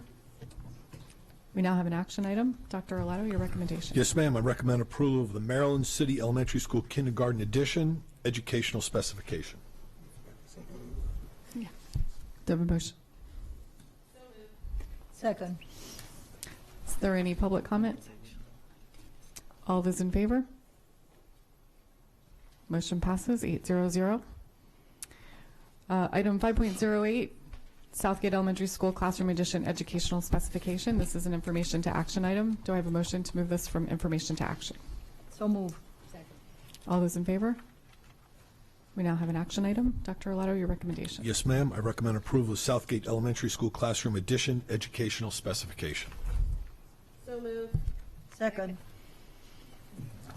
Is there any public comment on that item? All those in favor? Motion passes 800. Item 5.09, Chesapeake Bay Middle School Open Space Classroom Enclosure Educational Specification. This is an information to action item. Do I have a motion to move this from information to action? All those in favor? We now have an action item. Dr. Arlato, your recommendation. Yes, ma'am. I recommend approval of Chesapeake Bay Middle School Open Space Classroom Enclosure Educational Specification. So moved. Mrs. Hummer? Is the entirety of Chesapeake Bay Middle open classroom? So are we enclosing everything, or are there sections of it that are already enclosed? It is entirely open space, and I apologize I didn't introduce myself before. Lisa Seaman Crawford, Director of Facilities. And Larry Aldridge, Supervisor of Planning, Design, and Construction. So, but the whole thing is open? So Correct. It'll be enclosed. Okay. Thank you. Just curious. I just want to say it's not often we do a construction project that decreases the state-rated capacity of a building. I noticed that too. Not that it's a problem here, because we're still well under, our for utilization, but it's just kind of an odd thing. But I guess hallways and Correct. They take up space. Yes, they do. And Because it right now, reduces I classrooms. know, the last time I was there, a lot of kids walked through a classroom to get to another classroom, and they won't be able to do that anymore. Thank goodness. Mrs. Hummer? And just to add on that, so we will still, I know this is one school that we sometimes use as overflow when other schools are being renovated or replaced or something, but we'll still, even with this renovation, we'll still have room there. Yes. That we can use this as an overflow school. Any public comment on this item? All those in favor? Motion passes 800. And I do want to add, this is our last open space project, except for the CIP. Yay. It'll be time for it to come back in vogue and do it all over again. No. Item 5.10 is new course approvals, also an information to action item. Do I have a motion to move this from information to action? All those in favor?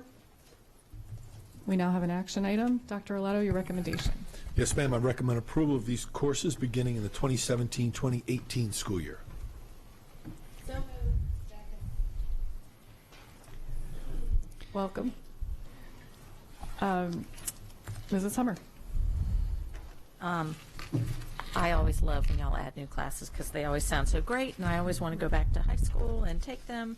So a couple of questions. The Earth and Planetary Systems, I saw it specifically, it's being submitted. Would this just be for the STEM programs, or would this be something offered all over? Great question. For the record, my name is Skip Lee. I'm the Director of Curriculum. I'm going to let Tina Gilmeister address that issue. Good morning, Tina Gilmeister, STEM Coordinator. This course will be offered at North County High School next year, and it will be offered for STEM and comprehensive liberal arts students as well. Okay. And is there any plan to perhaps offer it at other places? Depending on the data and from the implementation, then the plan would be to possibly expand the following school year. Okay. And same question about the game design. I know we're starting that off, and is the plan to expand that one as well. I'll allow Deb Albert to address that question. Hi, I'm Deb Albert, Coordinator for Career and Technology Education. And pretty much the same answer. We're going to start it at Arundel High School. And the difference in the rollout, though, would be that when students are proposing their game design, it's going to be very specifically linked to the signature of that school. So there would be some different projects if it were to be rolled out to other schools. But there's the possibility There to is expand certainly that. the possibility, right? Once it starts at Arundel, and we'll see how it goes and how well it's received and how well students do, and if they're meeting the standards, then it could roll out to other schools. Great, thank you. That was the class I wanted to come take, so it's up the street. Can I audit? Absolutely. Okay. Mrs. Burge? So I actually have a question about the other Arundel class, the Global Community Citizenship class. Do you have an introductory signature class now? Is this just a different one? I mean, how do you introduce your students to the signature program now? So in the past, we've introduced our students to signature through overlays during the 9th grade year. So this is really going to be our opportunity to do that now for 9th graders in a more formalized course. Okay. Thank you. Yes. If you would, because this is, and for the board, this is an amazing group of educators in front of you. Would you all introduce yourselves across the board so our board knows exactly who you are? Tina Gilmeister, Coordinator of STEM Programs for the district. Gina Davenport, Principal of Arundel High School. Deb Albert, Coordinator of Career and Technology Education and Computer Science. Mark McAlpin, Assistant Principal at Monarch Global Academy. Mrs. Summer? Mark, we didn't ask you any questions. It's not that we're not interested in your class, I promise. That's okay. That's okay. We didn't want you to feel left out up there. That's perfect. Glad to be here. But your class sounds great, too. Thank you. Is there any public comment on this item? All those in favor? Motion passes 800. Did you want to share something? If you don't mind, Ms. Kopak, Dr. Arlotto, just members of the board, I just wanted to let you know we're in a very exciting time right now in our school system under Dr. McMahon and Ms. Batten's support. We've extended the opportunity for future course development out at a greater pace than we've done in the past. In fact, I have a meeting right after spring break meeting with some students who are interested in posing a course, and next day board meeting will have additional courses coming before you for consideration. So we're in a really wonderful time right now. I just want to let you know that that's what's happening in the grading and transcript and curriculum and instruction office. Thank you. Thank you. Item 5.11 is the 2017-18 board meeting calendar. This is an action item. Mrs. Hummer, your recommendation. The board recommends approval of the 2017-2018 Board of Education meeting calendar. So moved. Second? Oh, she seconded it. You moved Yes, I moved it. Oh. Okay. Is there any board questions or comments? Is there any public comment? All those in favor? Motion passes 800. Now we're on to review items. Item 6.01, whole school, whole community, whole child, expanding the coordinated school health model. And this is a presentation.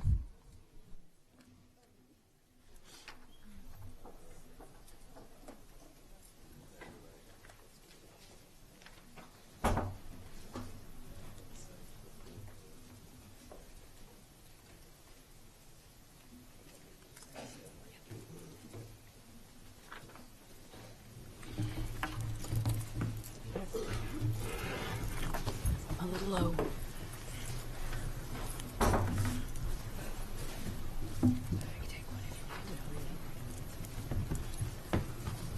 Good morning, President Korbelak, Vice President Hummer, Dr. Arlotto, and members of the board. For the record, my name is Jody Rissy, and I'm one of the co-chairs of the Wellness Council. I am honored to work with such a great group of colleagues that truly understand the positive outcomes and impact that health and wellness have on all of our students' success. Deputy Superintendent Monique Jackson successfully leads our team to new heights while we create communities of wellness in all schools and all offices. It is my pleasure to formally welcome you to Healthy Anne Arundel Month. a month that recognizes the Anne Arundel Coalition and all the agencies that make health happen right here in Anne Arundel County.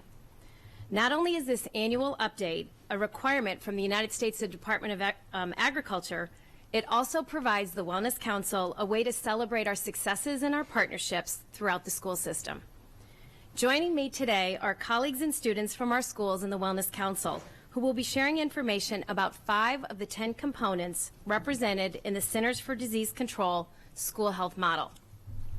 The whole school, whole community, whole child approach emphasizes the relationship between education and health by putting the student as the focal point in the center. When reviewing this graphic, you can see that the student is encircled by healthy, safe, engaged, supported, and challenging environment. The white band emphasizes the alignment, the integration, and the collaboration to coordinate policy, process, and practices to improve learning and health. The blue sections represent the multiple school components acting as the hub that provide the full range of learning and health support systems for each student, in each school, and in each community. Anne Arundel County Public Schools incorporated this model with the inception of our wellness policy in 2006. In addition to hearing from our colleagues and our students, we're also going to hear from one of our new wellness schools of distinction and the role that wellness plays in the school each and every day. This wellness school of distinction is truly a reflection of the local community, serving as the hub to support health, wellness, and education. Without further ado, please let me introduce Teresa Tudor, who leads our parent involvement team and who will showcase how we are supporting wellness. Good morning. We would like you to see wellness in action. The clip you're about to see shows how parents, business partners, staff, and students are making our wellness policy a living, breathing document. Employee wellness here at Northeast High School is alive and well. Here at Eagle Land, it offers a lot of opportunity for teachers to get out and do things. This year, we started Tai Chi under the lights, right in our turf, in our stadium. We offered it to parents, students, and any community members to come out and get their exercise in before the day even started. As a North County High School graduate and a local business owner, we are proud to give back to the community by helping with wellness awareness. What we are here to demonstrate to you today is what I like to call MacGyver cooking.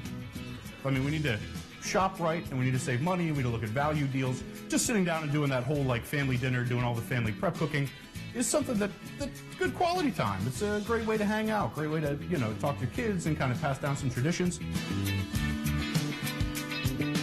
When renovating our existing schools or building new, our designs include increased natural light and quality views to the outdoors. This helps to provide a healthy, motivating learning environment for our students and staff. An example is the courtyard for the new Severna Park High School, which offers an outdoor education classroom while delivering natural light to the corridors. Human Resources Benefits has recently hosted focus fairs which concentrate on a particular health condition. What to expect when you're expecting was the first fair, and last month they organized a Diabetes Academy. A partnership between a local yoga studio and Riviera Beach Elementary allows their students and teachers to learn yoga skills to improve their physical and mental wellness. Next, Kathy Steen and Maisha Walker and our students will share with you community involvement in action. Hello. As the community involvement representative, one of our goals is to foster a community of wellness within all of our schools. The Office of Equity and Accelerated Student Achievement has set out to establish District 203. One of its tenets is growth mindset. In a growth mindset, students understand that their talents and abilities can be developed through effort, good teaching, and persistence. Sometimes our students may display a fixed mindset because of stress, anxiety, and other factors that may be going on in their lives. When this happens, students may display frustration, anger, and shut down. Learning stops, and often unwanted behaviors may take its place. Through the support of our equity liaisons, we offer professional development on all of District 203 tenants, as well as other related topics. We also have provided techniques and strategies to help students get back on track and demonstrate that growth mindset. One of the strategies that helps our students is breathing. Today with us, we have Isabel and some of her friends who are going to guide us into these breathing techniques.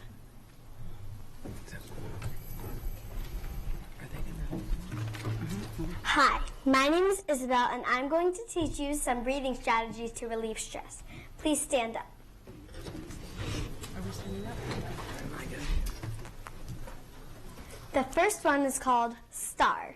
Stand like a star, smile, take deep breaths and relax. Make sure you push your stomach out as you breathe in, then slowly exhale, bringing your belly back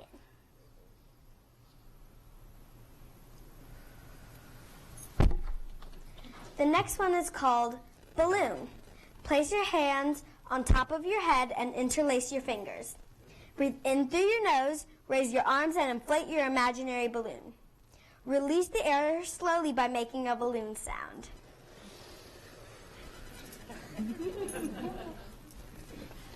Next is the drain.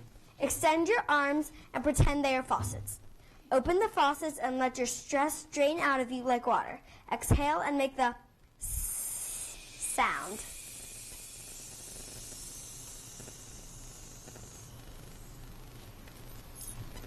Finally is the pretzel. Cross your ankles and cross your arms and bring them into your chest. Push your elbows down towards the floor. Put your tongue on the roof of your mouth and breathe. Thank you. Now please be seated for the rest of the meeting.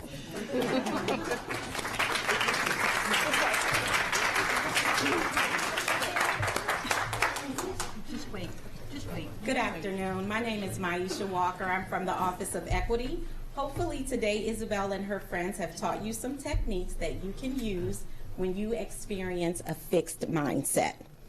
Now I'd like to take a moment to acknowledge the 5 schools who were recognized as this year's Wellness Schools of Distinction.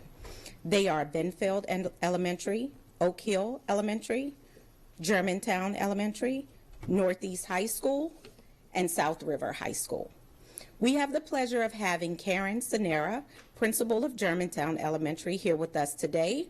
She will share with us some ways her school has promoted wellness.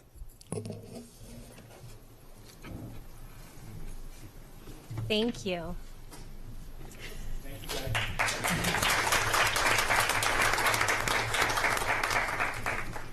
At Germantown Elementary School, we inspire students to eat healthy, be nutritious, and have a focus on lifelong fitness as we partner with our students, staff, parents, community, and business partners.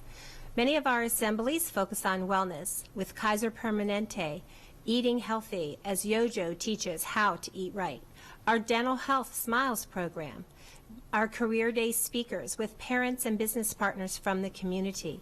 We focus our morning news with healthy eating tips each morning and a yoga move to get us started right. Our children especially enjoyed the Bicycle Safety in the Community program, where they learned how to use equipment that could keep them safe and hand signals for safety in the community. Our physical environment and physical activities involved many fun things. Our Spark initiatives through our PTA helps purchase outdoor recess equipment, where we have movement stations for children at recess. Our after-school programs include our dance program and many of our soccer activities after school, as well as our evening events, such as our parent versus student soccer games. Our students are energized in the fall and spring with our partnership with Annapolis High School as they come and teach yoga to our students. And we were especially proud of the 300 pounds of Halloween candy our students collected and used at the dental buyback program for recess equipment to use outside. Many physical activities keep us moving at Germantown. Such things as our Just Fit, where kids hop off the bus and take a lap around the school, stopping at exercise stations before the beginning of the day. Our Capitals hockey partnership, where they donated equipment for us to use throughout the school day. We participate in National Walk and Bike to School Day. Our Mighty Milers and Girls on the Run, And even our soccer sign-ups help all of our students become engaged not only through the day, but at the end of the day as well. And we appreciate our faith-based partners who helped organize a 5K run to support our Backpack Buddy program. Our nutritional environment provides lots of education about healthy foods for students. We include the Tasting of the Rainbow monthly in our morning news, and our PTA helps grant fund fruits and vegetables so all children can have a taste of the rainbow. Our children plant strawberries, and we even have a salsa garden growing out back in the springtime. Whole Foods provides us with opportunities for cooking in the classroom, and that's a lovely partnership that we have through a grant with them. Our celebrations for students always focus on healthy foods and healthy initiatives. We have 3 outdoor classrooms. That provides lots of fresh air, sunlight, and a breezy way to learn. It's also fun at school to learn about eating healthy and also to make sure that we're applying wellness as students learn. Our PYP units of inquiry focus on healthy eating and wellness. Many research tips and research topics that students present all focus on wellness. Our PE classes and wellness topics also help to support this. We also have many green school initiatives that help support our wellness and healthy eating. For staff wellness and social emotional climate, there are lots of fun things that we do, including our Mindset Mondays, our walking clubs with staff, our after-school hallway workouts, and all the PD that includes movement for a positive environment. Arts integration helps keep our students moving with the support of Rob Levitz and another organization called the Baltimore Hip Hop that teaches us how to connect movement with learning. Parents are involved with educational opportunities in the evening and morning with PDs that we offer for them. The Title I presented a healthy eating and wellness topic for parents, our partnership with Children's Guild, our 1, 2, 3 Magic, and our PBIS social skills studies. There are many things that we've done at Germantown and will continue to do to keep our school healthy and well for all students and staff. Next, we're going to hear from Maureen Grizio from School Health Education. Hello, I'm here to share health education in action. One of our wellness goals for this year was to ensure all students receive hands-only CPR as part of their health education experience. Today, you will see how one Chesapeake High School student utilized the life-saving skills of hands-only CPR, which she learned in health education and then became fully certified in her sports medicine class to save a life. So please take a few minutes to hear from Amy Fisher of Chesapeake High School. So I pulled over and the woman came up to my window and she was frantically asking for my help. And at first I was extremely doubtful of myself and I wasn't sure I could do anything to help. So I had to get myself together and I pulled over and I was like, Amy, you know what you have to do. There's no question. You have to do this. So I got out of my car and I went up to where the scene was. At this point, I hadn't even seen what was going on, but I decided I needed to do something. So I saw a man on the ground that had just had a heart attack, and he appeared blue in the face, completely lifeless. My heart dropped, but I knew I needed to help. So I kneeled down next to the man that was trying to give CPR, and I asked him to introduce himself to me. I said, hi, sir, what's your name? I'm here to help you. My name is Amy Fisher. And he said, my name's John. This is my dad, and I need to help him. I need to be the one to do this. So I said, I do know CPR. Would you be more comfortable with me taking over? I know I can help you. He said, no, I need to be. He was very persistent on helping his own father, which is understandable. And I was just a kid, so I know he's probably thinking, really, put my life into the hands of a kid. But eventually, he did let me take over, and I started CPR. And another bystander came over, and I said, you need to call 911, please. Get them on the phone and get them here. So I started CPR with my compressions that I learned in health class first, but I actually learned full CPR in sports medicine.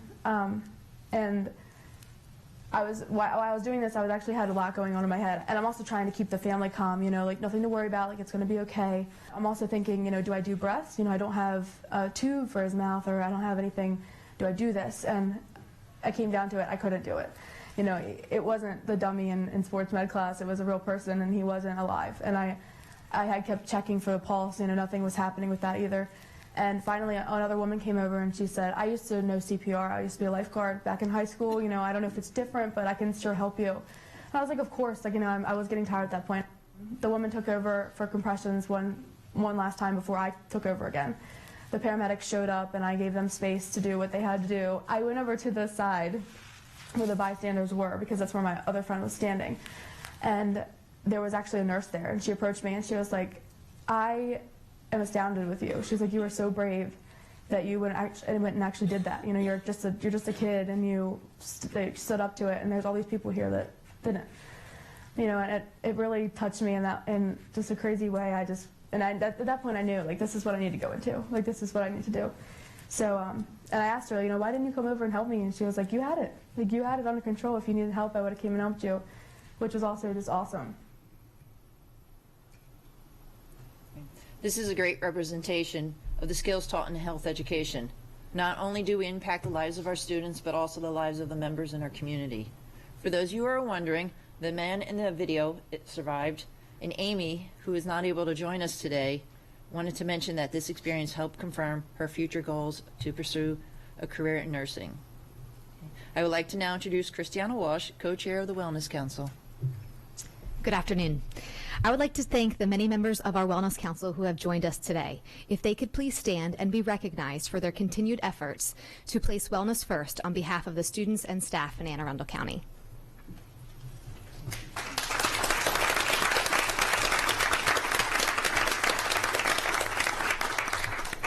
On behalf of the Wellness Council, we thank you for this opportunity to share how wellness is the key ingredient to the success of the whole child. What we do cannot happen without the support and leadership from each of you, and for that, we thank you. Together, we truly can cultivate communities of wellness. Thank you all for a great presentation. Item 6.02 is a review item, Transportation Routing System Update.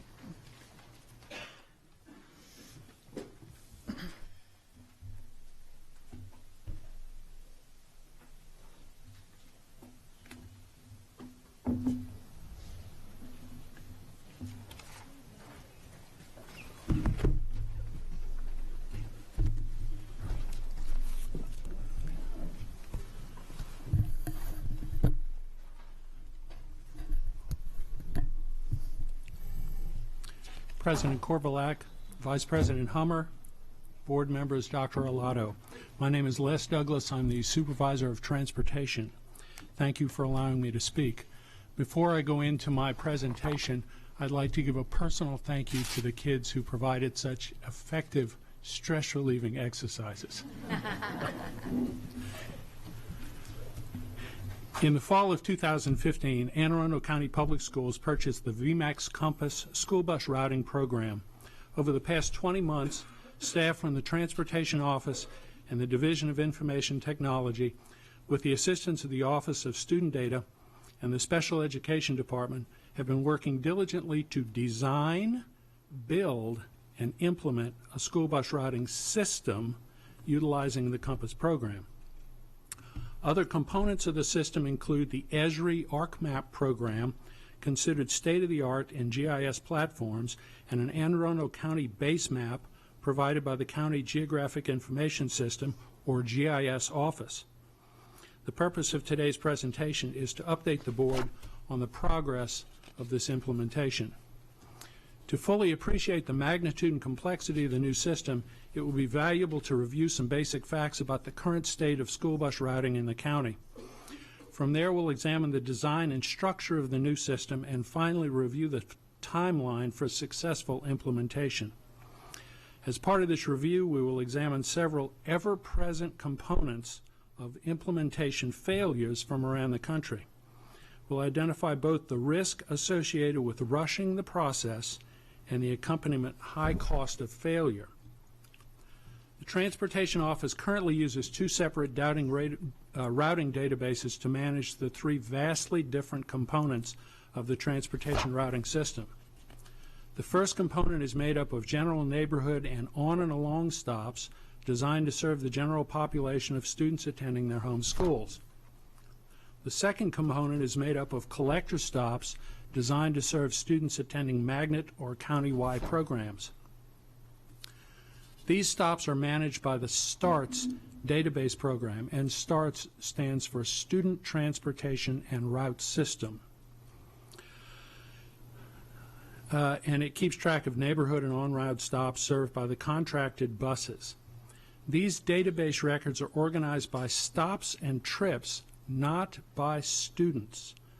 Most of this routing information is not protected by the Family Educational Rights and Privacy Act, or FERPA, and may be shared with the general public. The third component is made up of special stops designed to serve the individual needs of approximately 3,000 of our students. This group is made up of some special education students, students attending non-public schools, displaced and foster care students as defined by the McKinney-Vento Homeless Assistance Act, and students whose transportation is governed by Section 504 of the Rehabilitation Act of 1973. This routing component is subject to constant change. These stops are managed by the STOPS database program, designed to keep track of all of the individualized or customized stops on contracted and AACPS-owned buses. These database records are organized by student. All of this information is protected by FERPA and may not be shared with the general public. The transportation specialists at Millersville, using their experience and knowledge of the county, have combined these three routing components into an integrated routing system that has produced a safe and effective routing process. The transportation cost per student has been recognized as the single most reliable key performance indicator used to measure the efficiency of a school system's bus routing program. AACPS has consistently had the lowest transportation cost per student of the large suburban, urban Maryland counties, as documented in the Maryland State Department of Education Fact Book. When compared to data from the Council of Great City Schools, a national consortium of school systems, AACPS also ranks among the most efficient systems.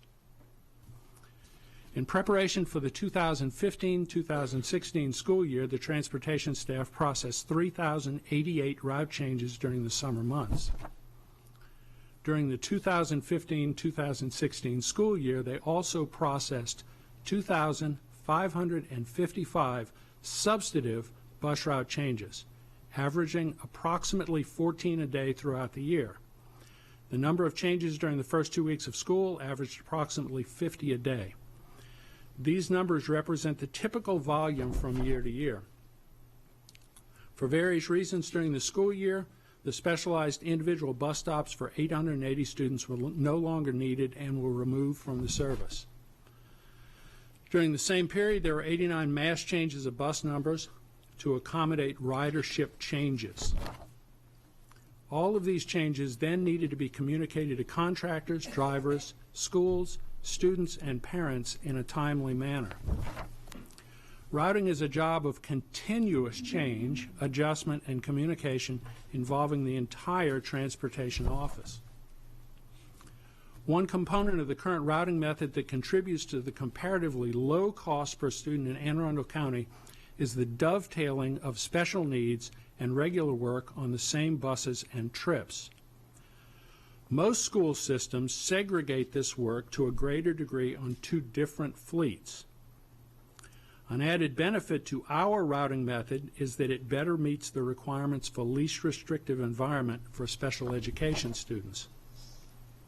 This method does, on the other hand, add an extra degree of complexity to the structure of the bus routes and the communication of the route information to the general school community. An effective and safe routing system must also contain a reserve capacity. This reserve capacity is defined as either unused blocks of time during the route or unused seats on a bus. Reserve capacity is necessary for the ability to make the thousands of changes the Transportation Office is required to make throughout the year. Note the children's puzzle. Without the empty space, no change or solution to the puzzle is possible. This reserve capacity may appear to be inefficiency on the surface. In reality, it's an integral component of a flexible, responsive, and safe transportation system, just like the empty space is an integral part of the children's puzzle. The reserve capacity must be maintained strategically throughout the county in order to facilitate the constant changes without unduly disrupting the transportation services of the other approximately 58,000 students that the system serves. Now let's examine the architecture of the new system. The routing software creates and maintains trips and routes and maintains specific routing information drawn from the county base map and the student and special education databases. The software also generates routing reports for contractors, drivers, schools, and parents. The Compass software creates these trips and routes using the county centerline map and the proprietary routing code contained in the Esri ArcMap software that the Compass program sits on. Much of the early work and a successful implementation is in ensuring that the map data is not only correct, but is sufficient to allow the routing program to make intelligent decisions. Although the county provides an excellent map, there is a significant amount of data that needs to be added by the Transportation Office to meet the routing program's specific needs. Let's review some mapping basics. Each intersection is a node. Nodes are connected by road segments. Road segments combine to make the centerline map. And in Anne Arundel County, there are approximately 33,000 road segments. Approximately 19,000 of these segments will be used by school buses to serve school routes. Approximately 25,000 of these road segments will be used by students to get to and from their schools or bus stops. Each road segment contains 57 individual bits of data assigned in the GIS map. The Transportation Office must add additional information for the routing software to work effectively. Can a student walk to the bus stop? Can a student safely cross a road? Which way is the bus allowed to safely turn at an intersection? This information must be added to each road segment. In addition, 120 school driveways must be added to the base map. Note that the South River campus driveway network has 18 road segments. Each field of these additional segments must be populated if the routing software is to intelligently use these segments to route buses. The next step in designing and building the system was to accurately place the existing bus stops on the base map. Approximately 20,000 bus stops needed to be placed accurately on the map from the STARTS bus stop database. This is not as simple a step as it appears on the surface. The automated process will usually place the stop in the center of the intersection. If left in this location, implementation will assuredly fail. This location gives the routing program too many options for approaching and departing from the stop. The program will always choose the shortest option, understating the time and distance it takes for a bus to complete routes and trips, a common characteristic of failed implementations. Now, what we need to do for each one of these 20,000 stops is to place that stop in where the program can intelligently route that bus. And instead of in the middle, we have 8 options for where we can put that. There are actually 8 corners at that intersection. This particular stop only services the students on the bottom community of the map, so that would eliminate the top 4 alternatives. Of the bottom 4 alternatives, and again, we're trying to duplicate what we have now, that's where we're going to start, we have to place the bus stop on the lower left-hand side. And in placing it there, we've just built enough intelligence into the map so that the routing program knows that this bus must approach this stop from the left side of the map. That would put the door of the bus where the kids are. And if you recall 2 months ago in the presentation that Mr. Shegnovich gave, that most of the fatalities that occur in school bus-related accidents occur to students as pedestrians, not as occupants of the bus.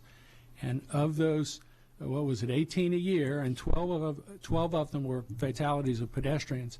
The majority of those happened at bus stops. So the activity of placing bus stops must be a human activity, and it is throughout the industry. And again, this audit and adjustment must be done to each of our approximately 20,000 stops. Let me review some of the results if these steps are not taken. The results of bypassing these steps are painful and costly. This is a headline in the Boston Globe from September 21st, 2010. Bus stop delays anger parents. We have some verbiage up there, but if you read the entire article, it's obvious that they rushed this portion of the implementation. And these effects are never ending. Note the Boston Globe headline from a year later. A year later, school bus is still late. The next step in constructing the system, in addition to the stop or to the street and stop data placed on the bus map, student data generated at each school must be entered onto the base map geographically. This data starts with the clerical entry of this data at the schools. It then goes to the SMS database, and then the base map then draws this information for each student and places it on the map geographically, in effect giving each student an X and a Y coordinate on the map. Once on the map, the routing software can use the student data to assist in determining ridership, how many students will be at each stop. And eventually, as we work through the implementation, we will take that information and put it back into the student database. Student data for all special transportation will continue to be entered into the system through the STOPS database, which is where that information resides now. The routing program will actually take that student data into the program, and we will then assign bus stops to those students. After that work is done in the computer in the routing program, that information will then be migrated back to the stops database, and it will give them their stop location, the stop time, and we can then give that information to parents. On this slide, it shows you the whole system that is around the routing software. The Transportation Office is nearing the completion of reconstructing all of the components of our current routing package in the new routing system so that the system can be tested and retested for accuracy. This is an example of one of our high schools' morning routes in the new system. And I need to visit this 3 times during this presentation. I stress shortcuts in the implementation process are painful and costly. The Palm Beach example occurred in 2015, about the time that we bought the program. A week later, if you look at the next headline, school bus problems still plague the county. And just like in Boston, a year later, in August 5, 2016, they abandoned the new technology. Problems caused by rushing implementations do not go away, as these 2 examples have demonstrated. Now let's look at the timeline for implementation. Again, we started in August 2015. First step, which was August through October 2015, was purchase, installation, and review of hardware and software. Then August to November, we prepared current routing data for migration to the new program. This is the maps, the schools, the contractors, the bell times, the bus stops, and special education data. November 2015 to January 2016, we converted the data, we migrated to the new program, and we reviewed that data. By the way, every step along the way, we need to go back and review. It's like the foundation of a large building. You want to make sure that foundation is correct before you build on it. October 15th through March 2016, upload county GIS map, upload and integrate maps from other counties. Let me explain this. The maps from the other counties are for the non-public schools. And the state of Maryland right now, with the State Highway Administration, is in the process of creating one state map. Unfortunately, until that occurs, the roads at each county don't meet. Let me give you a good example. If you go on Route 100 from Anne Arundel to Howard County, there's a bridge on the border, and neither county wants to map that bridge. So the state is, if you're on Route 100 going towards Howard this year, the border is actually on a bridge, and that's one of those examples of the fact that the counties need to coordinate this information. That's going on as we speak. But when we were implementing this, we needed to make sure that all of those spots matched and that we coordinated with the other county maps.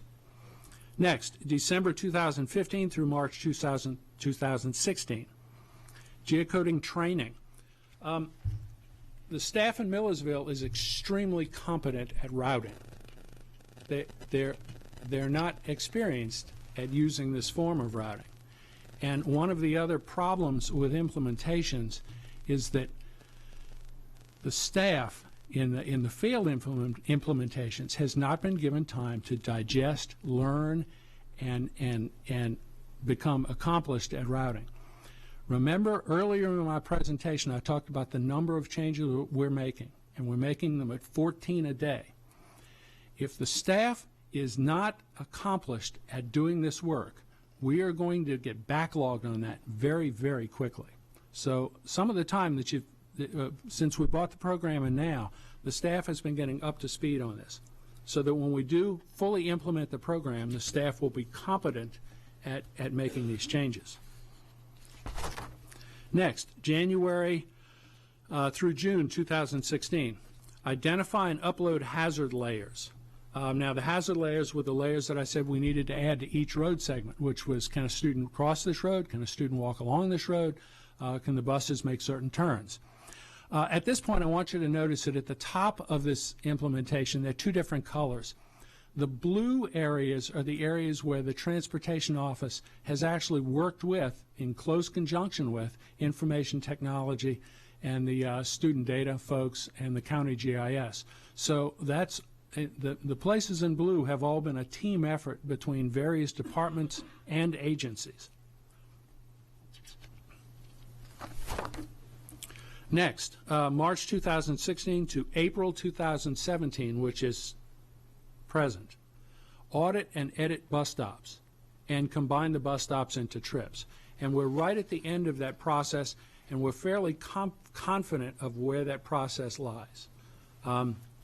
We're very confident that we're not going to see surprises.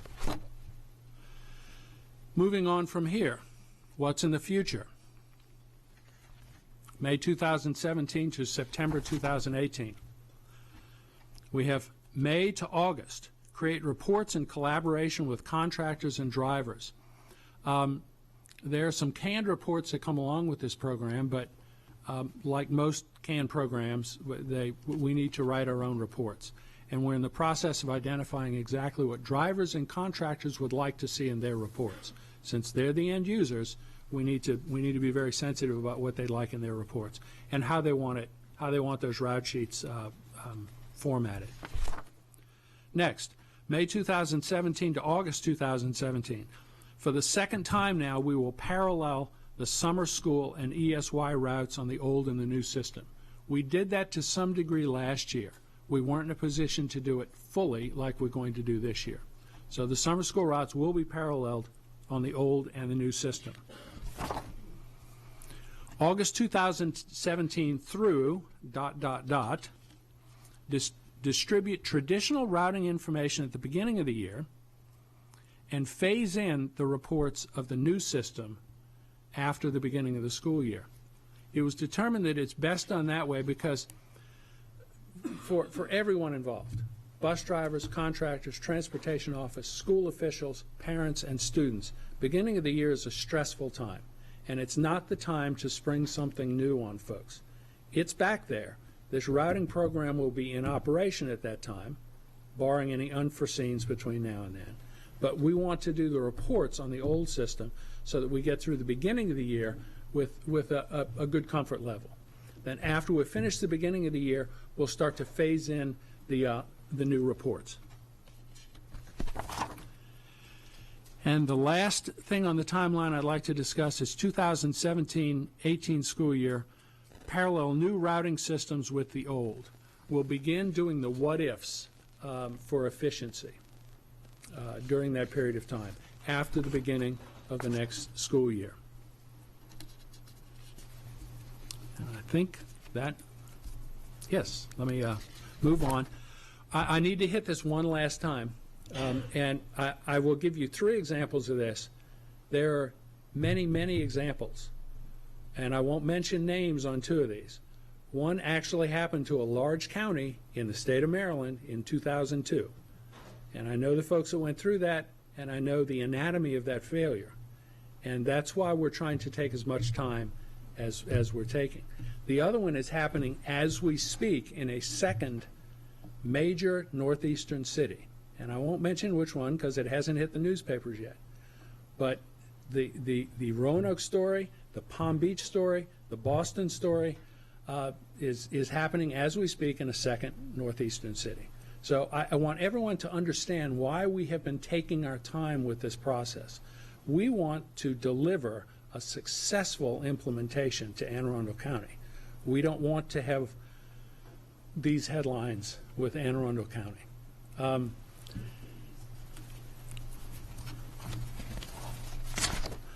And then one last confirmation.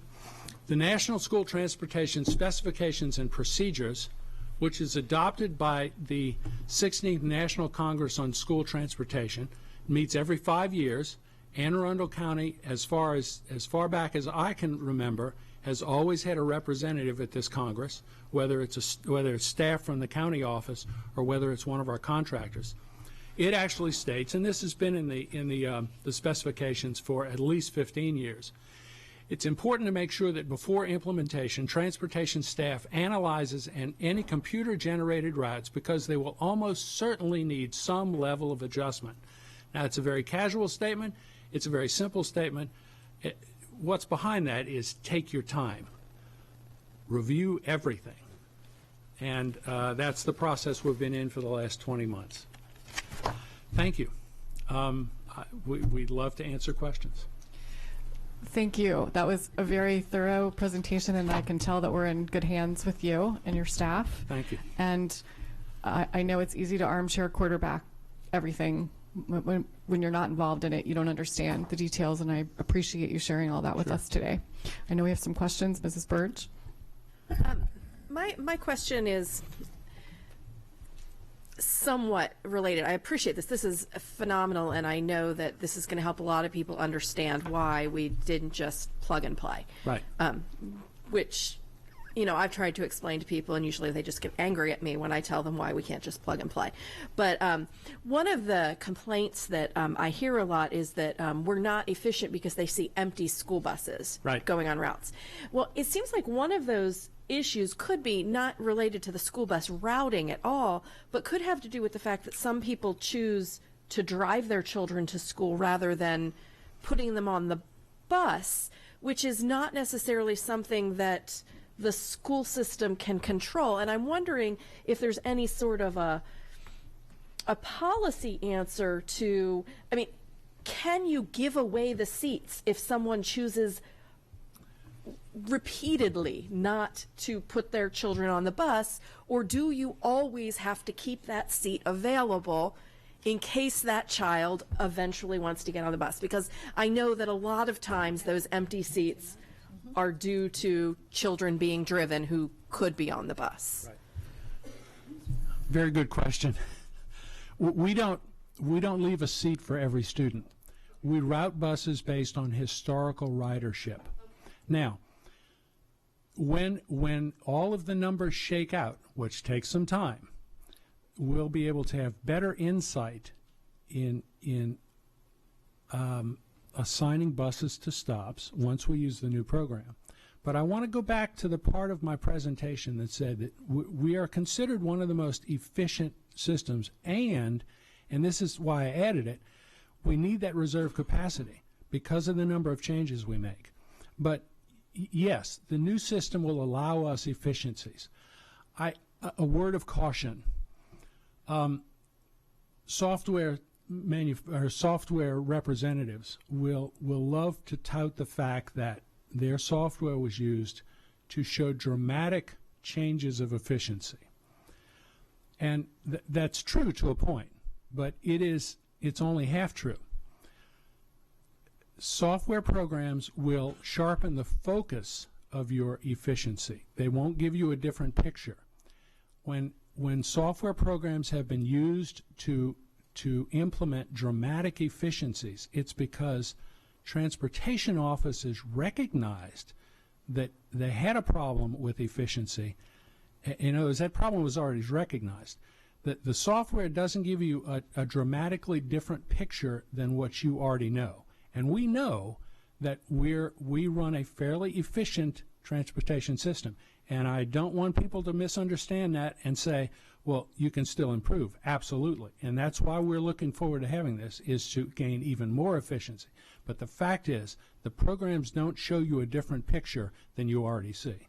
Right, and I have tried to tell some folks that some of the efficiencies that they see might be things that they don't care for, right. Which, a route that currently has 6 stops may end up only having 3 stops because it's a lot more efficient for the bus to only stop 3 times and pick kids up 3 times than 6 times. So your child may end up having to walk twice as far to the bus stop as he or she used to.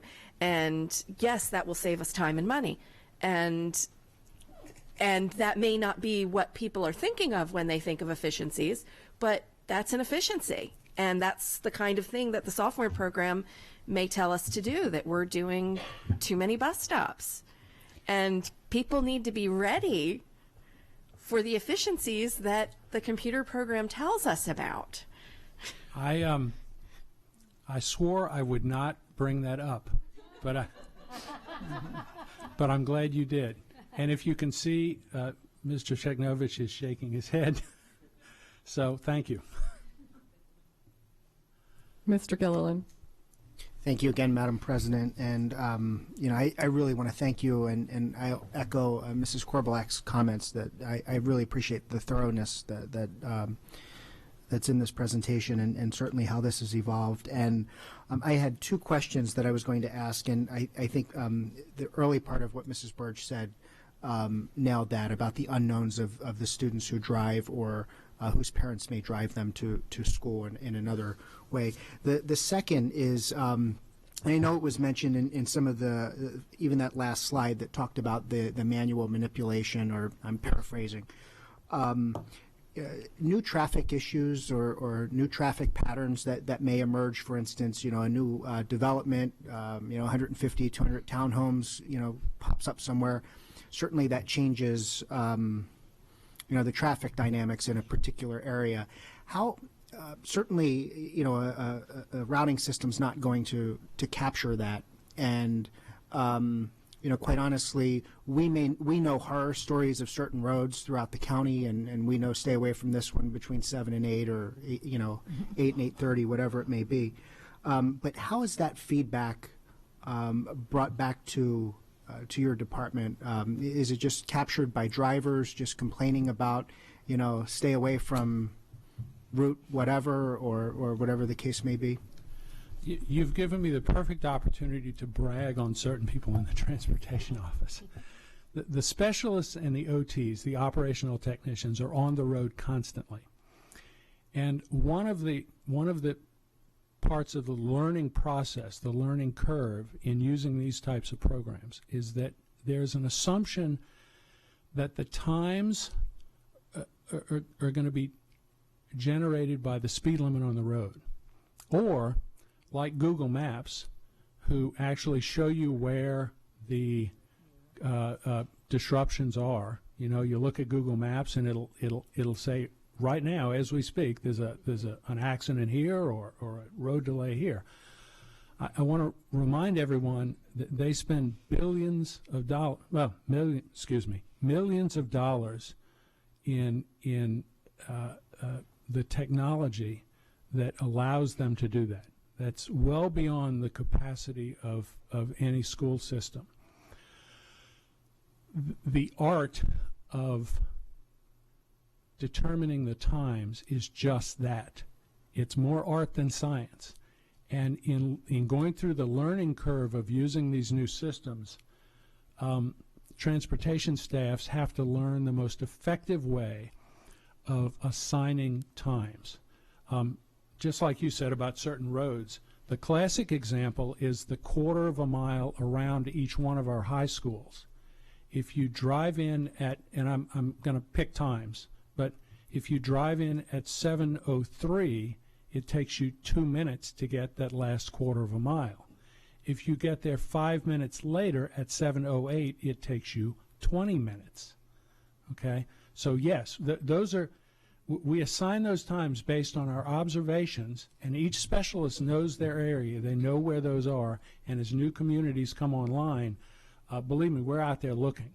And all I can say right now is that's one of the steps that we have not gotten to yet. I'm aware of what happens when we get to that step, but yes, we'll be looking very carefully at the times and taking into account those sorts of things that happen on the road. We also have a great relationship, Mr. Gillen, with the county and with the State Highway Administration. So when the county's contemplating new developments, we understand, we are told, telegraphed what the build-out cycle is for that. That's shared with facilities for demography planning. It's shared with transportation. Similarly, if a large construction project or if SHA is going to be taking a bridge down for a large maintenance activity, we're notified of that as well. But that requires almost a continuous recalibration because 12 months a year there's construction activities, et cetera. So we not just review the routes, but we have to make modifications possibly to school start and stop times on occasions, maybe for a year duration while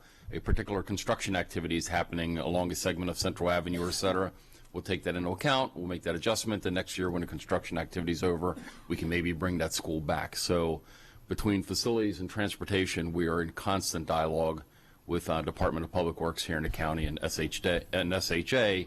And a new dynamic is the Fort, because the Fort Meade area obviously is undertaking a lot of their own construction activities, and we just had a meeting with them just this past week to better understand what their construction plan is going to be inside of the compound on a going forward basis. So again, we can continue to make the necessary tweaks to not just the routing system, but to the times of those schools during that impacted period.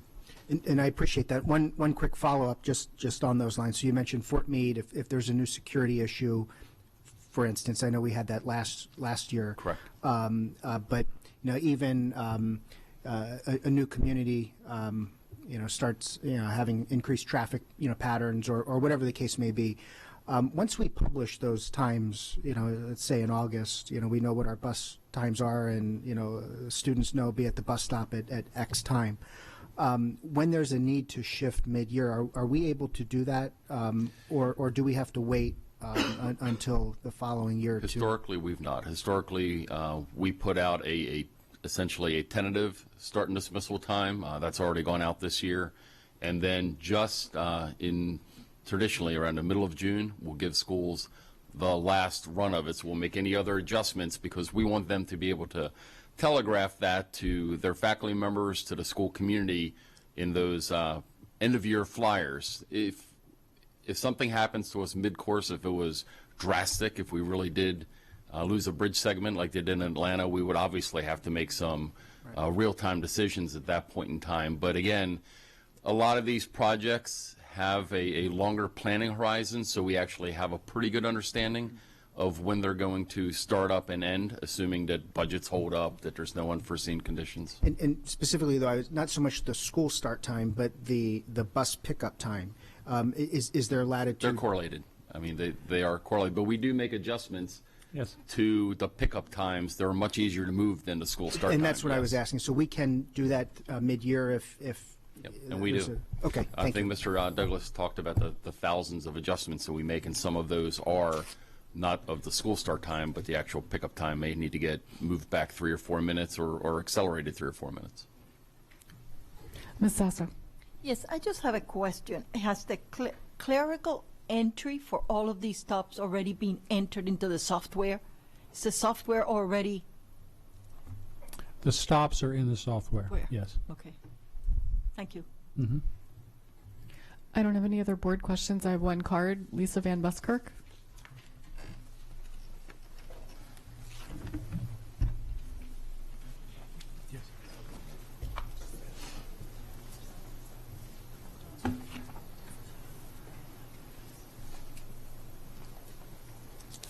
Good afternoon, Board of Education, Dr. Alato. Lisa Van Busker with Star School Later. Thank you very much, Mr. Douglas, for your explanation of the entire layout of the timeline. I wish that had been provided a year ago to set expectations for both myself, Star School Later, and the public at large to understand the implementation.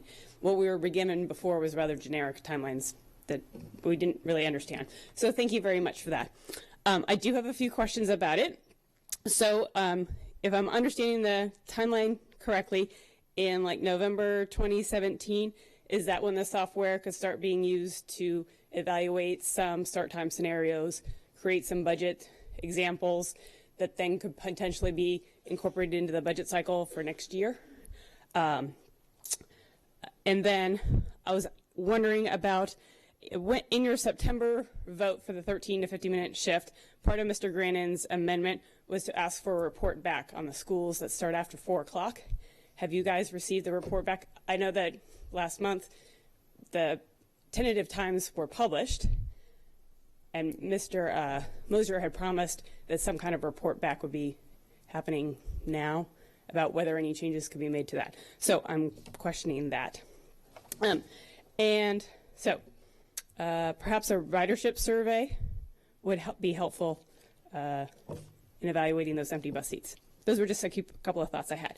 And lastly, I know it's been provided to you. It's the conference agenda for the start time conference at the end of this month. It's a unique opportunity for us, so close to us, being held in D.C. Start School Later has beat the dead horse about the science behind start times. So if you don't want to attend the first day, I'm okay with that, because the important part is really the implementation phase, which is where this board is struggling. It's only a half day on Friday. I think you could do it. It's the last 2 pages of the agenda. It covers some transportation issues, including Tom Platt from School Bus Consultants, which is the Edgewater-based company that has helped Greenwich, Connecticut, and other areas as well with their transportation issues. Also, Mr. Plattenberg, who is presented to this board from Fairfax County, will be discussing transportation. There's also educating stakeholders, community impacts, and lesson learned from large metropolitan, southern Maine, and large urban and suburban districts. So I really would encourage you to at least consider the second day of attendance. I think the first day will be interesting. I'm looking forward to seeing all the authors, but hopefully we can start moving forward to the implementation phase. Thank you. Thank you. The next item on the agenda. We don't typically answer questions during public comment. Mr. Green.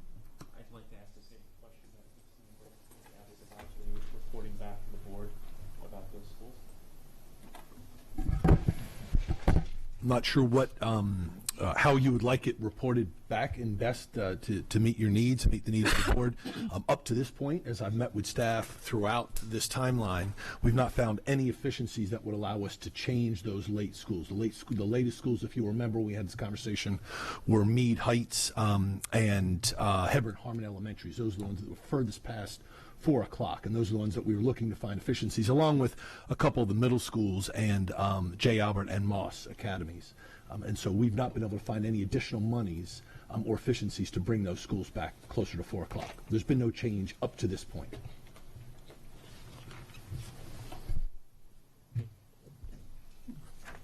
Item 6.03 is a review item, award of contracts. Are there any board questions or comments? Is there any public comment? Okay.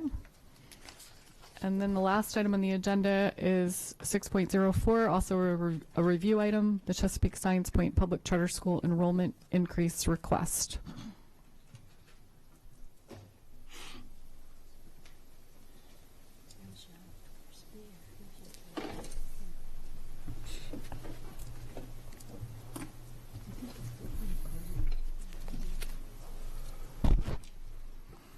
Good afternoon. President Korbelek, Vice President Hummer, distinguished members of the Anne Arundel County Board, Superintendent Dr. Alato.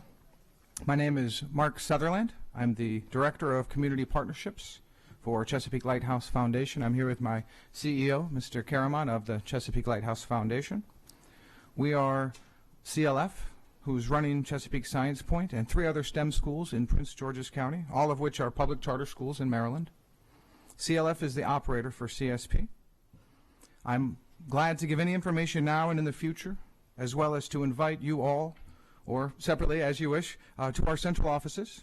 We believe in transparency and efficiency here at CLF. I'm also here today to primarily address the enrollment increase request, as well as perception in general. Briefly, including sharing some of our most recent successes at CSP and highlighting our hopes for CSP's near future, how this board and our superintendent, Dr. Alato, can all help with their leadership on our timeline. In 2005, 2 PhD students and our chairman of the board, Mr. Spear Lancaster, opened CSP 12 years ago. Mr. Lancaster has since helped by his leadership for well over a decade. The only group or connection to CSP is our students, our parents, our teachers, our board, this district, this Board of Education, and of course our taxpayers. CSP is and continues to be a local school. I'm an Anne Arundel County resident. Our board at CSP chairwoman, Claudia Cheng, is an Anne Arundel resident and parent of a senior this year. Her daughter's been at CSP for 7 years. I won't recap the last 12 years of successes because I think it's been a long morning for all of us. And there have been thousands, I will say that. However, I want to tell you what happened just this week. CSP's robotics team has celebrated its 2nd national qualifier with a first-place win at Sea Perch. That's the underwater robotics competition. They'll be heading to nationals in May. Adding, that same robotics team earlier this year qualified for the VEX Robotics National Championships, and today they're in Iowa competing at the Nationals. On Monday this week, we had a senior at CSP get the letter he's been waiting for. This is his first pick at college. This letter came from the University of Maryland's president, Wallace Lowe, and he's now the recipient of the Banneker Key Scholarship. Full tuition, room, board, a book allowance for 4 years.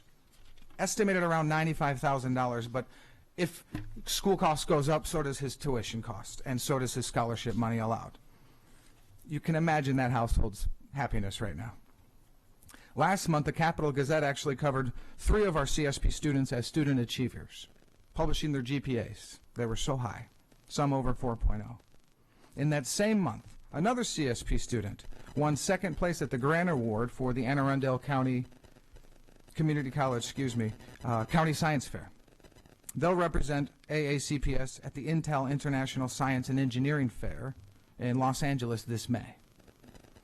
Just over a month ago, CSP's legendary math team extended their legendary status. Our high school math team won the Anne Arundel Community College High School Math Competition for the 6th year in a row.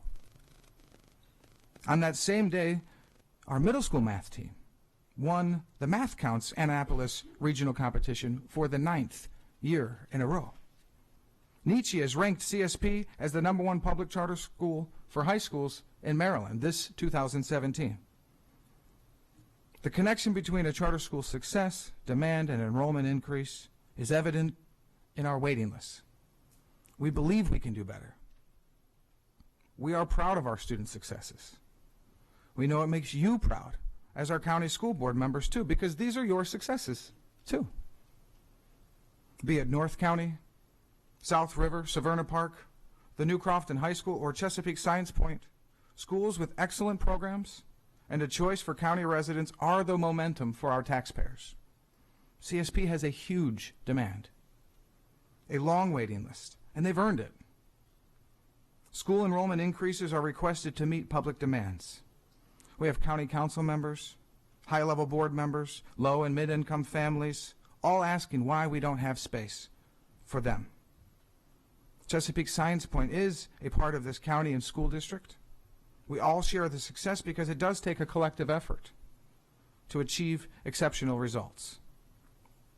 When our high schoolers graduate and go on into higher education, as the one I just mentioned earlier, into a successful career, especially in STEM, the results are going to be worth that investment.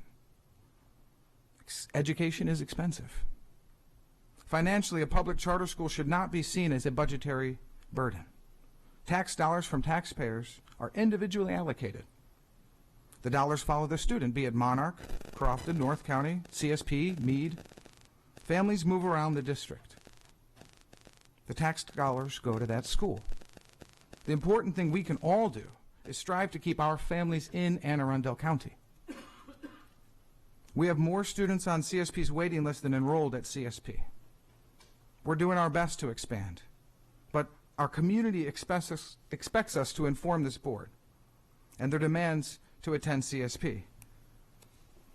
That demand, by the way, could not have been foreseen years ago. Flexibility and transparency is key to today's communication with this distinguished board. We want CSP to expand both to better meet that community demand, and we know we can do more for this county.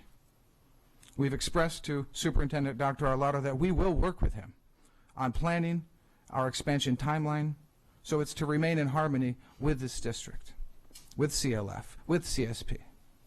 A public charter school in Maryland does not receive capital funds, so CLF is the brick and mortar for CSP. Right now, our landlord is currently, along with our investors at our PG County facilities, helping us find additional facilities. And we will continue to meet with our superintendent on a timeline that works for all stakeholders to best understand the planning timeline to be worked out. We just ask for your support and continued service to our public education. Let me close by saying I extend an open invitation again to come visit CLF central offices, see what we do.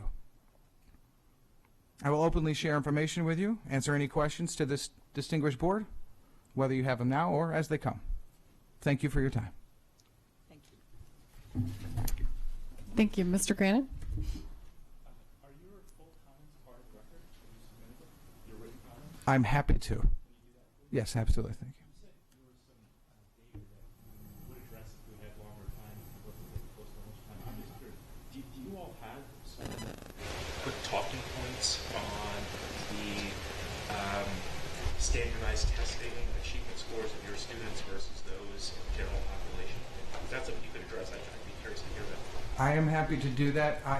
In times past, and this is where perception is such an important part for my public relations role, when we publish our scores, and they have been very good, and I'm happy to get you any of the data you would want. I know for Park, for instance, we were fourth in the region, CSP compared to Howard County, Anne Arundel, Baltimore County schools. CSP ranked fourth overall of all the schools in those regions, which is exceptional since Park is such a new program. Our MSA and HS scores have always been above the state averages. When we publish those, we don't want to give this school board or these public schools the perception that it's us versus them. We're a public school, and sometimes that's a perception when we do publish those. So although we're very proud of those schools, and I'm happy to submit that data, I just don't want to give you the impression we're trying to say, oh, look at CSB doing better than these other public schools here, because when they are doing well, we've seen the messages from superintendent's office and here at the county. They're proud of us. They are, and they support us. So I would just ask that you don't have that perception when you see our scores that are very good, that we're trying to do an us versus them mentality. I think you've covered. I'm asking. Okay. You're happy to have it. Yes, sir. You mentioned a long wait list. How many students are on the wait list this go around, the lottery that, or the application period that just finished? Yes, middle and high. just under 600 at Chesapeake Science Point alone. They're on the wait list? Yes. The exact number I don't know, because I just know that's the total wait list for all of them. It just keeps going up. So Good. Yeah, go ahead. Is your high school full?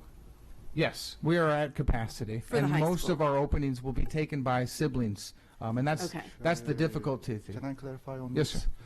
Our enrollment cap is 462. The school is full. So But the is- numbers might change between middle Okay. and high school, but we can't Okay, go up. okay, because I know in the past, the high school wasn't at capacity. You filled those seats with middle school students, right? I mean, you had an ideal number for what you wanted for the high school, and you weren't able to fill it with high school students, so you filled it with middle school The students. school is that- full, and there's a huge waiting list Okay, for middle high together. okay, for middle high together, but the high school perhaps hasn't reached the numbers that you thought it was originally going to reach. We can't make such separation. We are a 6 through 12 school. So our enrollment is seen as like 462 max for middle and high. So we can't make a separation like middle is full, high school is not full. I mean, when the school is Okay, full, I it is guess, full. you know, I've been on the board for 9 years, and when I originally got the proposal, there were numbers for this many for middle school and this many for high school. So I'm just wondering, in terms of the original proposal, did you ever meet the high school proposed numbers? Internally, our school administrators, they make the arrangements like for the number of students in middle school and high school. I can't speak on behalf of him. Our principal is not here right now. Okay. Can you, at some point, Dr. Arlotto, check that for me from the old contracts and the proposals as to how it compares to what was proposed? And if they are filling the originally proposed high school seats with middle school students rather than I mean, because I understand why you would fill them with middle school, because you want to maximize your student body, but I just want to know how that's working. Thank you. And your contract is up for renewal the next school year, 17-18, or 2019 is my understanding. 2020. 20. Okay. Mr. Grannon.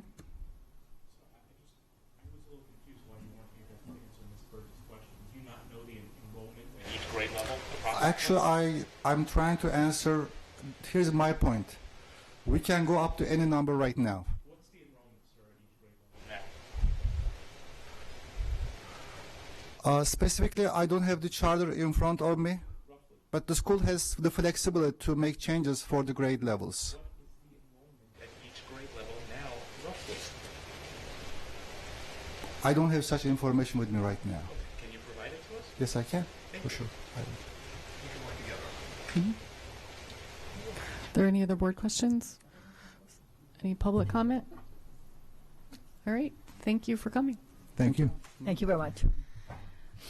I just have a couple of announcements before we go back into closed session. The next board budget committee meeting is Wednesday, April 19th at 4:30. The next Board of Education meeting is Wednesday, April 19th at 7 p.m. And the next board policy committee meeting is Wednesday, April 26th at 1 p.m. Mrs. Hummer?